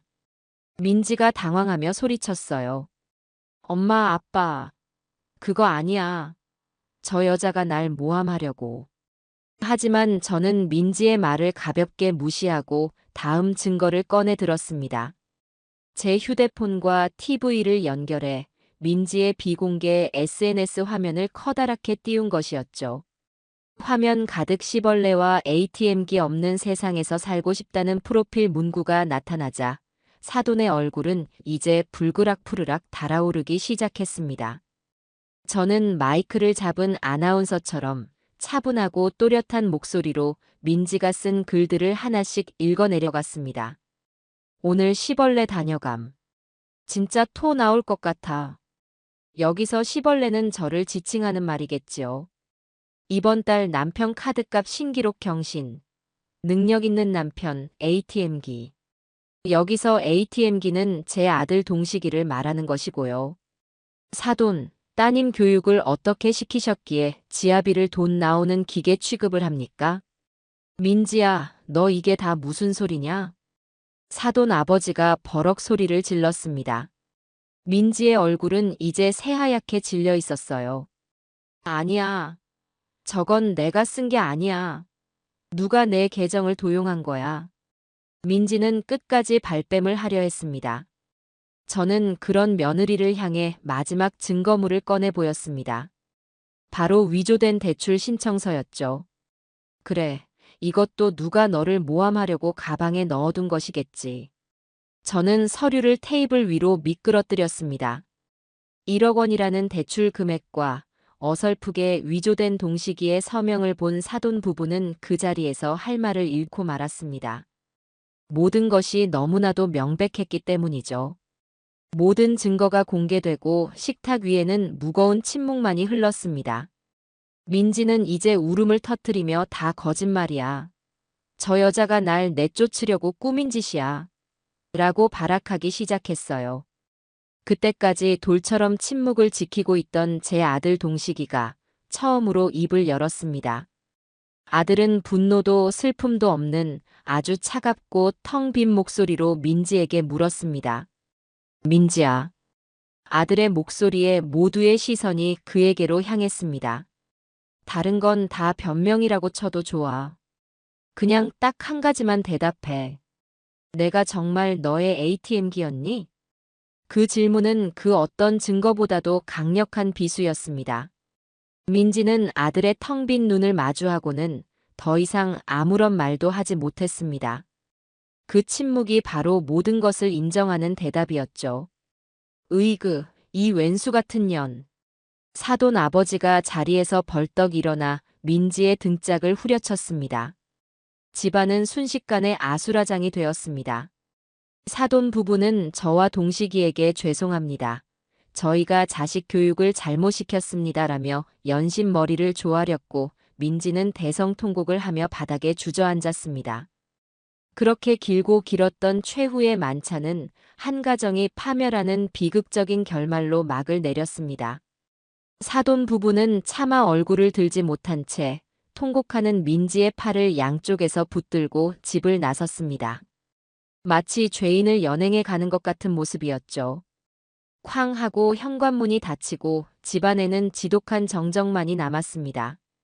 조금 전까지 시끌벅적했던 소음과 사람들의 온기는 거짓말처럼 사라지고 화려하게 차려졌지만 반쯤밖에 먹지 않은 음식들과 어지럽혀진 식탁만이 덩그러니 남아 이 모든 것이 현실이었음을 증명하고 있었어요. 저와 동식이는 한참 동안 아무 말 없이 그 자리에 앉아 있었습니다. 아들은 텅 빈 눈으로 식탁의 한 지점만을 응시하고 있었죠. 그 침묵 속에서 아들의 마음이 얼마나 산산조각 났을지 저는 감히 짐작할 수 없었습니다. 사랑이라 믿었던 모든 것이 거짓이었고 자신이 철저히 이용당했다는 사실을 받아들여야 하는 그 고통의 무게를요. 얼마나 시간이 흘렀을까? 동식이가 긴 한숨과 함께 무겁게 입을 열었습니다. 엄마. 그래, 아들. 죄송해요. 제가 너무 어리석었어요. 엄마 말씀이 다 맞았는데. 저 때문에 엄마까지 마음고생 너무 많이 하셨어요. 정말 죄송합니다. 아들은 고개를 푹 숙인 채 진심으로 사과했습니다. 저는 말없이 다가가 아들의 등을 토닥여 주었습니다. 모든 것을 바로잡기 위해 모진 악역을 자처했지만 제 아들이 받은 상처를 보니 제 마음도 편치만은 않았습니다. 아니다. 이제라도 알았으면 됐다. 내 잘못이 아니야. 사람 마음을 가지고 장난친 그 아이가 나쁜 것이지. 너무 자책하지 마라. 그날 밤 우리 모자는 늦게까지 잠들지 못하고 함께 식탁을 치우고 집을 정리했습니다. 그것은 민지라는 사람의 흔적을 지워내는 일종의 정화의식과도 같았어요. 아들의 방에서 민지의 화장품과 옷가지들을 모두 꺼내 커다란 상자에 담았습니다. 동식이는 아무 말 없이 자신의 손으로 직접 그 상자를 테이프로 봉했습니다. 며칠간 집안에는 무거운 침묵이 흘렀습니다. 동식이는 방에서 거의 나오지 않았고 저는 그런 아들을 닥달하지 않았습니다. 그저 아들이 좋아했던 음식들을 조용히 만들어 방문 앞에 놓아둘 뿐이었죠. 아들은 혼자만의 동굴 속에서 지난 시간들을 정리하고 상처를 추스를 시간이 필요했을 겁니다. 그리고 일주일쯤 지났을까요? 동식이가 그 어느 때보다 차분하고 안정된 얼굴로 제게 서류 봉투 하나를 내밀었습니다. 봉투 안에는 이혼 서류가 들어 있었어요. 아들의 의사를 확인하기 위한 빈칸들을 제외하고 모든 내용이 빠짐없이 채워져 있었습니다. 엄마, 도장 좀 찍어주세요. 증인이 필요해서요. 아들의 목소리는 더 이상 흔들리지 않았습니다. 저는 말없이 서랍에서 제 도장을 꺼내 증인란에 적힌 제 이름 옆에 힘주어 찍었습니다. 꾹 하고 찍히는 붉은 인주 자국이 이 지긋지긋했던 악연의 마침표처럼 보였습니다. 그렇게 법적으로 제 아들의 첫 번째 결혼은 완전히 끝이 났습니다. 이제 모든 것이 조용히 마무리될 것이라고 생각했습니다. 하지만 민지는 그렇게 순순히 물러날 아이가 아니었죠. 이혼 서류가 오고 간 지 며칠 지나지 않아 저는 친한 친구에게서 다급한 전화를 받았습니다. 미연아, 너 혹시 인터넷 하니?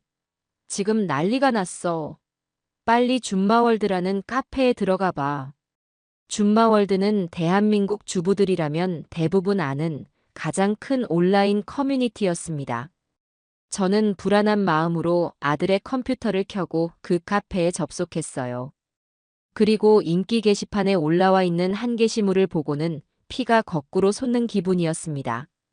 악독한 시어머니 때문에 파탄난 제 결혼 생활 좀 봐주세요. 게시물을 올린 사람은 익명이었지만 내용은 누가 봐도 민지였습니다. 그 글 속에서 저는 아들 부부 사이를 이간질하고 며느리를 구박하고 괴롭히다가 결국 아들을 조종해 이혼시킨 희대의 악녀가 되어 있었습니다. 심지어 제가 밥상을 뒤엎은 그날의 사건은 제가 민지의 머리채를 잡고 뺨을 때린 것으로 둔갑해 있었죠. 글은 너무나도 구체적이고 눈물겹게 쓰여 있어서 사정을 모르는 사람들이 보기에는 충분히 속아 넘어갈 만했습니다. 아니나 다를까 댓글은 수백 개가 달려 있었고 그 내용은 대부분 저와 동식이를 향한 비난과 욕설이었습니다.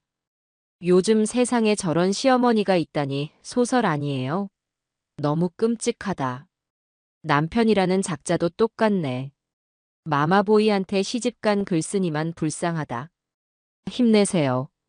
그런 집구석 빨리 나온 게 다행이에요. 저는 손을 부들부들 떨며 화면을 보고 있었습니다. 진실을 밝히고 싶었지만 제가 나서서 해명해봐야 당사자 등판이라며 더 큰 조롱거리가 될 것이 뻔했습니다. 동식이가 이 글을 보게 될까봐, 그래서 또다시 상처받을까봐 너무나도 두려웠어요.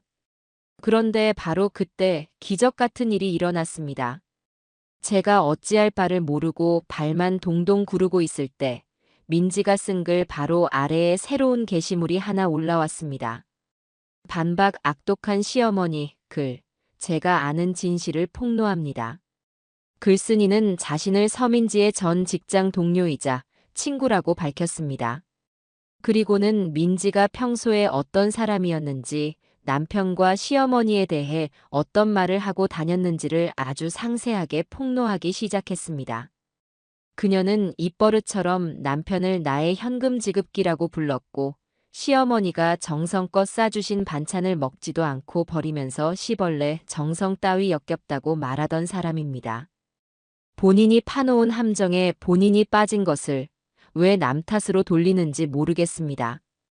증거가 없다고 생각하겠지만 당신이 비공개 SNS에 자랑처럼 올렸던 게시물들 아직 기억하는 친구들이 많습니다. 그리고 그 글의 마지막에는 제가 가지고 있던 것과 똑같은 민지의 비공개 SNS 캡처 사진들이 첨부되어 있었습니다. ATM기, 시벌레 같은 해시태그가 달린 명품 사진들이 적나라하게 공개된 것이었죠. 상황은 순식간에 뒤집혔습니다. 진실을 알게 된 사람들은 경악했고 여론은 180도 바뀌었습니다. 민지를 동정하던 댓글들은 순식간에 삭제되었고 그 자리에는 민지를 비난하는 댓글들이 폭풍처럼 달리기 시작했어요. 와, 소름 돋는다. 남편이 보살이었네. 사기 결혼 아니야? 저 정도면 위자료 줘야 할 판인데. 인과응보다. 하늘이 무섭지도 않나. 민지는 온라인 세상에서도 완벽하게 고립되었습니다. 네티즌들은 그녀의 신상을 파헤쳤고 그녀의 공개 SNS는 비난의 댓글로 마비되었습니다. 결국 민지는 모든 계정을 삭제하고 온라인에서 자취를 감췄습니다. 그렇게 그녀가 파놓은 함정은 그녀 자신을 삼켜버렸습니다. 저는 그 모든 과정을 지켜보며 사필귀정이라는 말이 틀리지 않았음을 실감했습니다. 그 사건 이후 우리 집에는 비로소 진정한 평화가 찾아왔습니다. 저는 상처받은 아들을 보듬는 데에만 집중했습니다. 매일 아침 따뜻한 밥을 지어 먹이고 저녁에는 함께 동네 공원을 산책했습니다. 우리는 그동안 못했던 많은 대화를 나누었어요. 동식이는 자신의 어리석었던 지난날을 솔직하게 인정했고 저는 그런 아들을 따뜻하게 위로해 주었습니다. 시간이 약이었을까요? 아니면 제가 해준 집밥이 약이었을까요? 동식이의 얼굴에는 다시 혈색이 돌기 시작했고 표정도 눈에 띄게 밝아졌습니다. 어느 날 저녁 함께 TV를 보던 아들이 정말 오랜만에 아주 큰 소리로 웃음을 터뜨렸습니다. 하하. 하고 온 집안이 떠나가라 웃는 그 소리를 듣는데 저도 모르게 눈물이 핑 돌았습니다. 그래, 폭풍은 이제 완전히 지나갔다. 끔찍한 악몽은 끝났다. 저는 제 옆에서 환하게 웃고 있는 아들을 보며 이 평화를 지켜내기 위해 싸웠던 지난 시간들이 결코 헛되지 않았음을 느꼈습니다. 잿더미 속에서 제 아들은 다시 살아나고 있었습니다. 더 강하고 더 현명한 어른이 되어서 말입니다. 이혼 절차는 생각보다 신속하게 진행되었습니다. 아마 사돈댁에서도 더 이상 이 결혼을 유지시키는 것이 딸의 인생에 도움이 되지 않는다고 판단했겠지요. 변호사를 선임한 동식이를 따라 법률사무소에 처음 방문하던 날, 저는 제 아들이 다시 한번 상처받게 될까봐 노심초사했습니다. 사무실에 마주 앉은 젊은 변호사는 우리가 내민 증거 자료들, 즉 카드 명세서와 SNS 캡처 사진, 그리고 위조된 대출 신청서를 꼼꼼히 검토하더군요. 서류를 넘기는 그의 표정이 점점 심각해졌습니다. 모든 검토를 마친 변호사는 안경을 고쳤으며 말했습니다. 아드님, 그리고 어머님. 그동안 마음고생이 정말 심하셨겠습니다. 이 정도 증거라면 소송으로 가도 저희가 100% 승소할 수 있습니다. 변호사의 단호한 말에 그동안 억눌려왔던 서름이 북받쳐 저도 모르게 눈시울이 붉어졌습니다. 동식이는 담담한 표정으로 물었죠. 재산 분할이나 위자료 문제는 어떻게 될까요? 저는 그 사람에게 단 한 푼도 주고 싶지 않습니다. 당연합니다. 혼인 기간이 짧기도 하지만 그보다 배우자 서민지 씨의 행위는 명백한 유책 사유에 해당합니다. 부부 공동의 재산을 증식하기는커녕 아드님의 재산을 악의적으로 탕진하고 심지어 사문서 위조를 통한 사기 대출까지 시도했습니다. 이는 이혼의 가장 큰 책임이 상대방에게 있음을 입증하는 강력한 증거입니다. 재산 분할은커녕 오히려 저희 쪽에서 정신적 피해 보상에 대한 위자료를 청구할 수 있는 상황입니다. 변호사의 말을 듣는 동식이의 얼굴에 처음으로 희미한 안도감이 스쳤습니다.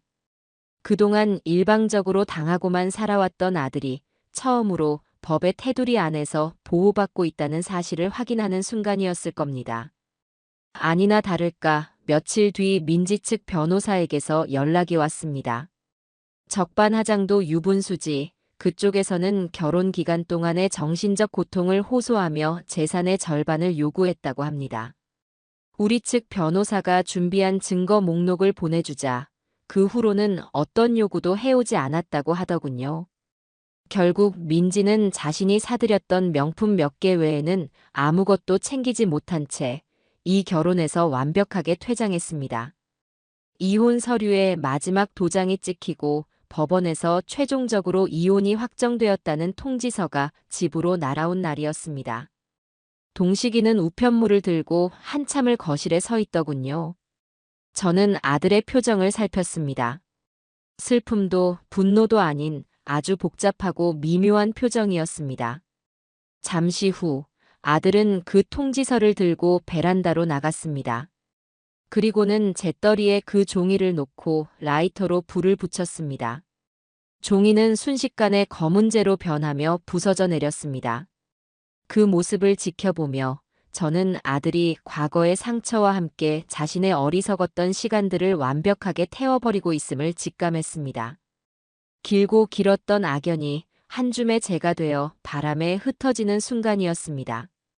그 후로 몇 달간 동식이는 제 집에서 함께 지내며 몸과 마음을 추슬렀습니다.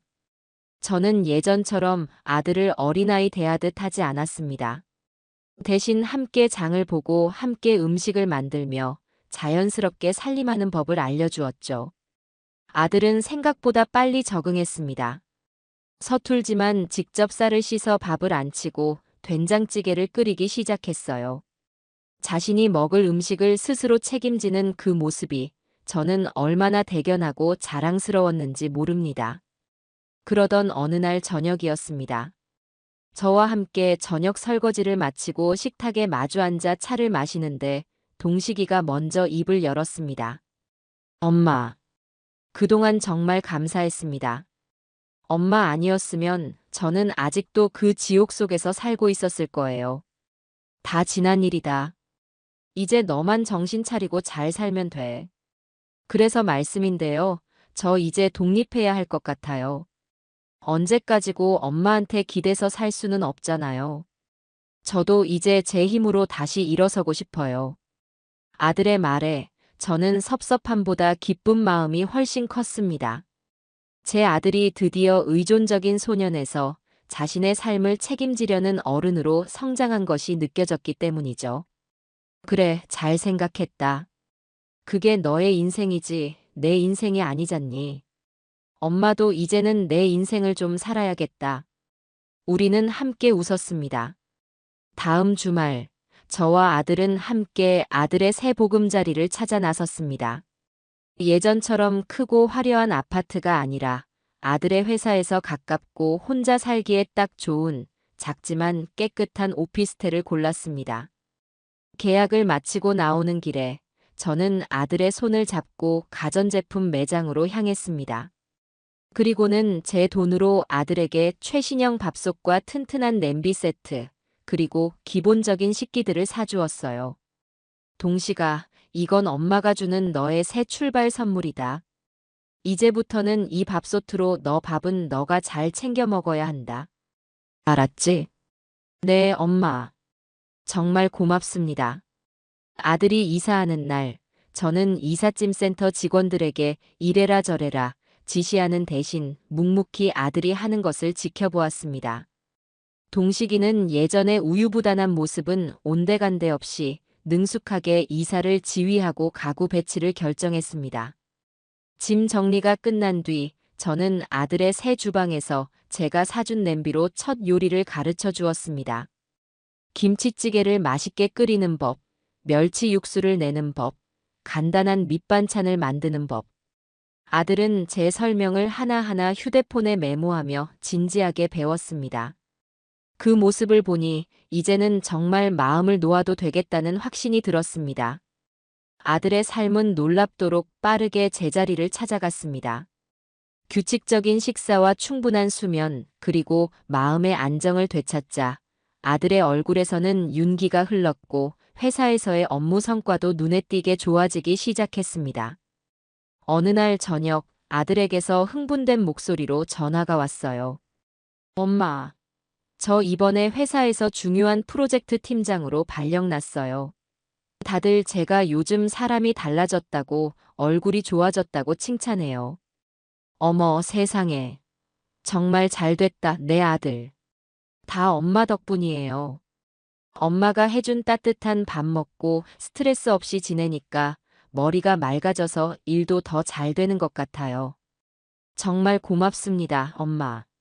아들의 진심 어린 감사 인사에 저는 지난 모든 고생을 보상받는 기분이었습니다. 아들은 거기서 멈추지 않았습니다. 주말에는 헬스클럽에 등록해 운동을 시작했고 평일 저녁에는 독서 모임에 나가 새로운 사람들을 만나기 시작했어요. 더 이상 과거의 상처에 얽매여 사는 피해자가 아니라 자신의 삶을 적극적으로 개척해 나가는 생존자가 되어 있었습니다. 이제 아들은 매주 일요일 저녁이면 저희 집에 저녁을 먹으러 옵니다. 예전처럼 엄마가 차려주는 밥을 얻어먹으러 오는 아들이 아니라 한 주 동안 있었던 일들을 제잘거리며 엄마와 시간을 보내기 위해 오는 든든한 친구 같은 아들이 되어서 말이죠. 저는 그런 아들의 변화를 지켜보며 진정한 독립이란 단순히 집을 나가 사는 것이 아니라 자신의 삶을 온전히 책임질 수 있는 어른이 되는 과정임을 깨달았습니다. 제 아들은 그 끔찍한 시련을 딛고 비로소 진짜 어른이 되어가고 있었습니다. 아들이 성공적으로 독립하고 제 삶도 안정을 되찾자 제게는 난생 처음 겪어보는 낯선 시간이 찾아왔습니다. 바로 나 자신을 위한 시간이었죠. 지난 40년 가까운 세월 동안 제 이름 앞에는 늘 누구의 아내 혹은 동식이 엄마라는 수식어가 붙어 다녔습니다. 제 삶의 모든 시계는 남편과 아들에게 맞추어져 있었고 제 기쁨과 슬픔 또한 온전히 그들의 것에 종속되어 있었죠. 그런데 이제 그 모든 역할에서 벗어나 오롯이 임미연이라는 이름석 자만 남게 되자 저는 마치 망망대해에 홀로 떠 있는 조각배처럼 막막하고 두려운 기분이 들었습니다. 아들이 떠나간 집은 평화로웠지만 동시에 텅 비어 있었습니다. 아침에 일어나 밥을 하고 청소를 하고 TV를 보는 일상의 반복 속에서 저는 문득 이런 질문을 스스로에게 던지게 되었습니다. 그래서 이제 나는 뭘 하면서 살아야 하지? 제 인생의 가장 큰 숙제이자 목표였던 아들 잘 키우기라는 과업이 끝나버린 지금, 저는 앞으로 나아갈 방향을 잃어버린 것입니다. 처음 며칠간은 그저 해방감과 자유를 만끽했지만 시간이 지날수록 그 자유는 고독과 무력감으로 변해갔습니다. 그러던 어느 날 오후, 저는 무심코 TV 채널을 돌리고 있었습니다. 시끄러운 예능 프로그램과 막장 드라마들 사이를 오가던 제 리모컨이 한 채널에서 멈췄습니다. 화면에서는 하얀 요리사 복장을 한 여성이 아주 섬세하고 우아한 손길로 화려한 떡과 한과를 만들고 있었어요. 궁중 병과를 가르치는 프로그램이었습니다. 저는 한참 동안 넋을 잃고 그 화면을 바라보았습니다. 제가 평생 해온 요리는 가족의 배를 채우기 위한 생존을 위한 노동에 가까웠습니다.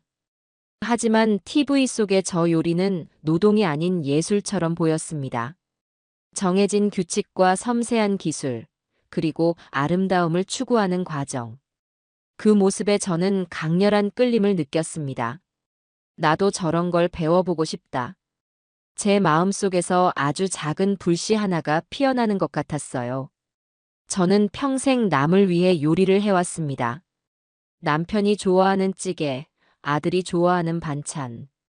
단 한 번도 제가 먹고 싶은 것, 제가 만들고 싶은 것을 우선으로 생각해 본 적이 없었죠. 어쩌면 지금이 바로 나 자신을 위한 요리를 시작할 때가 아닐까 하는 생각이 들었습니다. 저는 그 길로 동네 문화센터에 전화를 걸어 다음 학기 전통병과 강좌의 자리가 있는지를 물었습니다. 다행히도 마침 한 자리가 남아있다고 하더군요. 저는 조금의 망설임도 없이 바로 등록을 마쳤습니다. 수강료를 제 카드로 결제하는 그 순간, 저는 마치 새로운 세상으로 들어가는 입장권을 산 것처럼 가슴이 두근거렸습니다. 강의 첫날, 저는 20살 새내기처럼 설레는 마음으로 문화센터를 찾았습니다. 강의실에는 저보다 한참은 젊어 보이는 주부들이 대부분이었어요. 잠시 주눅이 들기도 했지만 저는 용기를 내어 앞자리에 앉았습니다. 강사님의 설명에 따라 매작과를 만드는 시간. 밀가루를 반죽하고 얇게 밀어 모양을 내고 기름에 튀겨 조청을 바르는 과정은 생각보다 훨씬 복잡하고 어려웠습니다. 하지만 저는 그 과정에 놀랍도록 깊이 몰입했습니다. 제 손끝에서 밀가루 반죽이 한 마리의 작은 새로 변해가는 그 과정이 마치 제 인생이 새롭게 빚어지는 것처럼 느껴졌기 때문이죠. 그날 이후 매주 화요일 오전에 열리는 그 요리 강좌는 제 삶의 가장 큰 활력소가 되었습니다. 저는 수업이 없는 날에도 집에서 그날 배운 것을 몇 번이고 복습했어요. 처음에는 모양이 엉망이고 맛도 없었지만 연습을 거듭할수록 제 솜씨는 일취월장했습니다. 제 손으로 직접 만든 예쁜 떡과 한과를 아들 집에 가져다 주었을 때 아들은 "엄마, 이걸 정말 직접 만드셨어요? 파는 것보다 더 맛있어요." 라며 감탄을 금치 못했죠. 그 칭찬은 제가 평생 들어온 그 어떤 칭찬보다도 달콤하게 느껴졌습니다. 요리 강좌를 통해 저는 새로운 친구들도 사귀게 되었습니다. 수강생들은 대부분 저와 비슷한 연배의 여성들이었고, 우리는 자식 이야기나 남편 험담 대신 어느 시장의 팥이 더 맛있는지, 이 떡에는 어떤 차가 어울리는지에 대한 이야기를 나누었습니다. 수업이 끝나면 함께 근처 카페에 가서 직접 만든 다과를 나눠 먹으며 수다를 떨기도 했죠. 그렇게 제 세상은 아들과 집이라는 좁은 울타리를 넘어 조금씩 넓어지고 있었습니다. 그러던 어느 날 제게 아주 뜻밖의 전화 한 통이 걸려왔습니다. 제가 졸업한 여고의 동창회 총무라고 하더군요. 제가 문화센터에 등록하며 적어낸 개인정보를 보고 저를 찾아 연락을 한 것이었습니다. "미연아, 나 3학년 5반 반장이었던 영숙이야. 기억나니?" 수화기 너머로 들려오는 목소리에 저는 까맣게 잊고 있던 40년 전의 기억을 더듬어야만 했습니다. 영숙이는 고등학교 시절 저와 가장 친했던 단짝 친구였습니다. 졸업 후 각자 결혼하고 아이를 낳아 키우면서 자연스럽게 연락이 끊겼던 친구였죠. "어머, 영숙이, 이게 얼마만이야. 나는 너 시집 가고 나서 소식도 못 들었는데."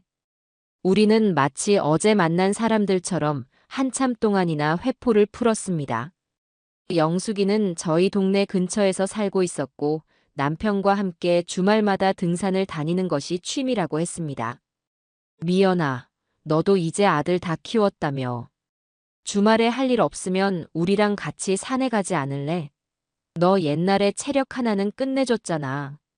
친구의 제안에 저는 잠시 망설였습니다. 하지만 이내 곧 새로운 도전을 해보고 싶다는 생각이 들었죠. 그렇게 저는 태어나서 처음으로 등산이라는 것을 시작하게 되었습니다.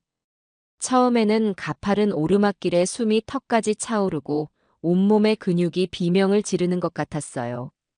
하지만 영숙이 부부의 격려를 받으며 한 걸음 한 걸음 오르다 보니 어느새 정상에 다다를 수 있었습니다. 정상에 서서 제가 올라온 길을 내려다보는 순간 저는 말로 표현할 수 없는 희열을 느꼈습니다. 발 아래 펼쳐진 도시의 풍경과 시원하게 불어오는 바람. 제 힘으로 이 높은 곳까지 올라왔다는 그 성취감이 지난 세월의 모든 응어리를 씻어주는 것만 같았어요. 그날 이후 주말 등산은 제게 가장 중요한 일과가 되었습니다. 흙냄새와 풀냄새를 맡으며 산을 오르는 동안 저는 제 안에 불필요한 감정들을 땀과 함께 쏟아낼 수 있었습니다. 어느 날 등산을 마치고 내려와 친구들과 막걸리를 한잔하며 거울을 보는데 제 모습이 낯설게 느껴졌습니다. 햇볕에 건강하게 그을린 피부, 군살 없이 탄탄해진 몸, 그리고 무엇보다 활기차고 생기 넘치는 눈빛. 거울 속에는 더 이상 동식이 엄마라는 이름 뒤에 숨어 살던 무기력한 중년 여성이 없었습니다. 그곳에는 요리를 배우는 학생 임미연, 친구들과 등산을 하는 산악인 임미연, 그리고 자신의 삶을 사랑하기 시작한 한 명의 독립적인 여성, 임미연이 서 있었습니다. 저는 비로소 깨달았습니다. 제 인생의 이막이 이제 막 시작되었다는 것을요. 아들을 구하기 위해 시작했던 그 지독한 전쟁이 역설적으로 저 자신을 구원하는 계기가 되었던 겁니다. 저는 제 앞에 펼쳐진 새로운 인생을 기대하며 아주 오랜만에 진심으로 행복한 미소를 지었습니다. 시간이 흘러 계절이 두어 번 바뀌고 제 삶은 그야말로 상상했던 것 이상으로 평온하고 풍요로워졌습니다. 아들 동식이는 이제 완전히 자신의 삶을 찾았고 저 역시 임미연이라는 이름으로 사는 새로운 인생에 완벽하게 적응했죠. 우리 모자는 각자의 자리에서 서로를 응원하며 가장 이상적인 거리를 유지하는 든든한 동반자가 되었습니다. 어느 토요일 오후 제게 전화 한 통이 걸려왔습니다. 아들이었죠. 엄마, 이번 주 저녁에 시간 괜찮으세요? 그럼 별일 없으면 집에 있지. 왜, 무슨 일이야? 저녁 드시러 저희 집으로 오세요. 제가 엄마한테 저녁 한 끼 대접하고 싶어서요. 아주 특별한 메뉴로 준비했습니다. 아들의 목소리는 자신감과 장난기가 가득했습니다. 저는 흔쾌히 아들의 초대에 응했습니다. 약속한 날, 저는 제가 직접 만든 예쁜 양갱을 선물로 들고 아들의 오피스텔로 향했습니다. 초인종을 누르자 앞치마를 두른 아들이 활짝 웃으며 저를 맞이했어요. 집안에서는 고소하고 달콤한 냄새가 진동하고 있었습니다. 어서 오세요, 임미연 여사님. 오늘의 셰프 고동식입니다. 아들의 너스레에 저도 모르게 웃음이 터졌습니다. 주방을 보니 아들은 꽤나 본격적으로 요리를 준비한 모양이었습니다. 식탁 위에는 정갈하게 수저가 놓여 있었고 거실에는 은은한 음악까지 흐르고 있었죠. 잠시 후 아들이 땀을 뻘뻘 흘리며 메인 요리를 들고 나왔습니다. 그것은 바로 갈비찜이었습니다. 엄마, 제가 엄마한테 배운 대로 한번 도전해봤어요. 밤새 핏물 빼고 배랑 양파 갈아 넣고 정성껏 만들었는데 맛이 어떨지는 모르겠네요. 제 앞에 놓인 갈비찜은 제가 만든 것처럼 완벽한 모양새는 아니었습니다. 어떤 조각은 살짝 탔고 채소들은 모양이 제각각이었죠. 하지만 저는 그 어떤 최고급 레스토랑의 요리보다도 그 갈비찜이 소중하게 느껴졌습니다. 아들이 저를 위해 자신의 힘으로 차려낸 첫 번째 작품이었으니까요. 저는 떨리는 마음으로 갈비찜 한 조각을 입에 넣었습니다. 고기는 부드러웠고 양념은 달콤 짭짤하게 잘 배어 있었어요. 어때요, 엄마? 먹을만해요? 아들이 초조한 표정으로 물었습니다. 저는 고개를 크게 끄덕이며 대답했어요. 응. 세상에서 제일 맛있는 갈비찜이다, 아들. 제 말에 아들은 아이처럼 환하게 웃었습니다. 우리는 마주 앉아 아들이 차려준 저녁을 먹으며 2시간 넘게 이야기를 나누었습니다. 회사 이야기, 제 요리 강좌 이야기, 친구들과 다녀온 등산 이야기. 그 순간 문득 몇 년 전 그날의 저녁이 떠올랐습니다. 며느리 민지가 제 앞에 던져주었던 시뻘건 라면 국물의 만밥. 그 모욕감과 절망감에 몸서리치던 그날의 기억이 오늘 아들이 차려준 이 따뜻한 밥상 앞에서 눈 녹듯 사라지는 기분이었습니다. 상처는 새로운 행복으로 덮을 때 비로소 치유된다는 것을 저는 온몸으로 느끼고 있었습니다. 눈물이 핑 돌았지만 그건 슬픔의 눈물이 아닌 감사와 기쁨의 눈물이었습니다. 저에게도 새로운 기회들이 찾아오기 시작했습니다. 제가 다니던 요리 강좌의 강사님께서 저의 재능과 열정을 아주 좋게 보아주셨습니다. 어느 날 강사님이 저를 조용히 부르시더군요. 미연 씨, 혹시 주말에 시간 괜찮으면 저 좀 도와줄 수 있어요? 근처 갤러리에서 작은 오픈 행사를 하는데 거기에 낼 케이터링 음식 준비를 좀 도와줬으면 해서요. 특히 미연 씨가 만드는 전통 다과는 반응이 아주 좋을 것 같아요. 생각지도 못한 제안에 저는 가슴이 뛰기 시작했습니다. 누군가에게 제 실력을 인정받았다는 사실이 믿기지 않았죠. 저는 그 제안을 기쁘게 수락했습니다. 며칠 동안 저는 행사를 위한 메뉴를 짜고 장을 보고 밤늦게까지 음식을 만들었습니다. 피곤했지만 그 과정은 제게 큰 즐거움과 보람을 주었어요. 동식이는 주말에 저희 집에 와서 제가 만든 음식들을 포장하고 무거운 짐을 나르는 것을 도와주며 든든한 지원군이 되어 주었습니다. 행사 당일 제가 만든 떡과 한과 그리고 몇 가지 핑거푸드는 그야말로 폭발적인 인기를 끌었습니다. 사람들은 제 음식 앞에 길게 줄을 섰고 정말 맛있다. 어디서 살 수 있느냐? 혹시 식당을 운영하시느냐 같은 칭찬과 질문들을 쏟아냈습니다.